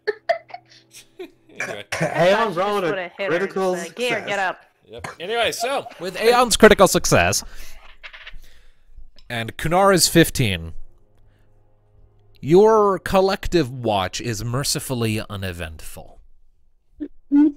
As you two just sort of keep a careful watch. Well, Aeon, you are just like hyper attentive. Like you were exhausted after the events of the last few days, just like taking a toll on your state, but like with things sort of ramping up, you've got this sort of nervous tick of energy. You know that later today you're going to be getting into a lot of intense fights, and you know it's probably going to be dangerous, and you've got just sort of like this like nervous tick, and your senses are all on high alert as you've got your eyes casting this way and that, taking in all the details. And Kunara is extremely attentive as well, but unlike you, Aeon, who's kind of flitting about to keep an eye on everything, Kunara has just found one spot, is holding still, and is just keeping her eyes trained forward with this stoic, silent, predatory discipline. Yeah, at some point. Of course it is.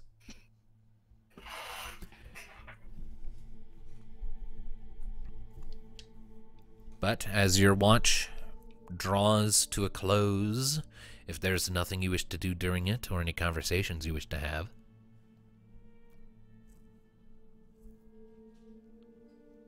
bit by bit, the light begins to return. There isn't much in the way of snow as light begins to peel in as far as like snowfall. Just the occasional flake or little bit of dust here and there. And as it's all accumulating, and you begin to see the light of the sun, you look out across the waves from your position, and just faintly visible off in the distance, cresting the horizon and heading your way, you see an unfamiliar ship. Its hull is made of largely reddened wood, very bright red, vibrant and striking against the early morning blues and golds. Its rim, brow, and prow, and the tips of its mast are all tipped with abstract golden patterns, just sort of embezzled on. You can see the central mast also has rings of fascinatingly patterned gold as well.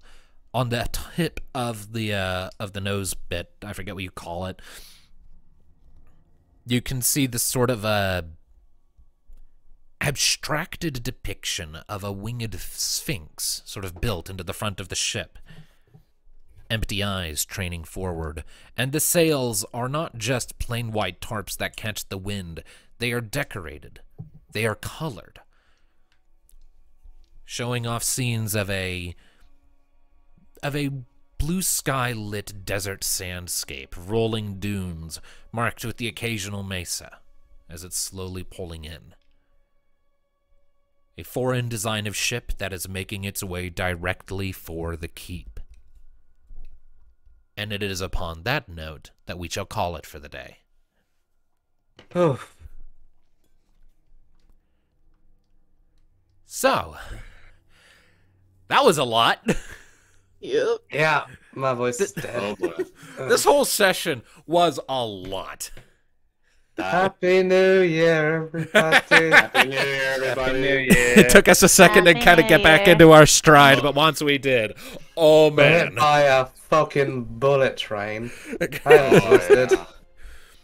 Like, we started off kind of like just staggering a little bit. Oh, yeah. Mm-hmm. And then Also- Aeon and Tiamat happened, and wow. Also, yes, Mystic is MVP for this session. Yes, of course, Right. absolutely. Yay. And some shit happened with Kyanna that most of you don't know about. Yep. Yeah. Mm-hmm. And Cassandra Yup. too. Yeah. Cassandra Yeah, my Cassandra now knows more about Kyanna than the rest of you put together. So Wow, So- my favorite session since the time you slit my throat open. it always seems to be the case that our favorite sessions are the ones where we suffer emotional damage, right? But all that being said, thank you all, ladies and gentlemen, so much for joining us for this session of Final Fantasy Chronicles of Eno 2. We'll see you next time. Until then, keep listening, people. Bye-bye. Sarah. Bye, everyone. Holy shit. Just holy shit, man. That was a lot.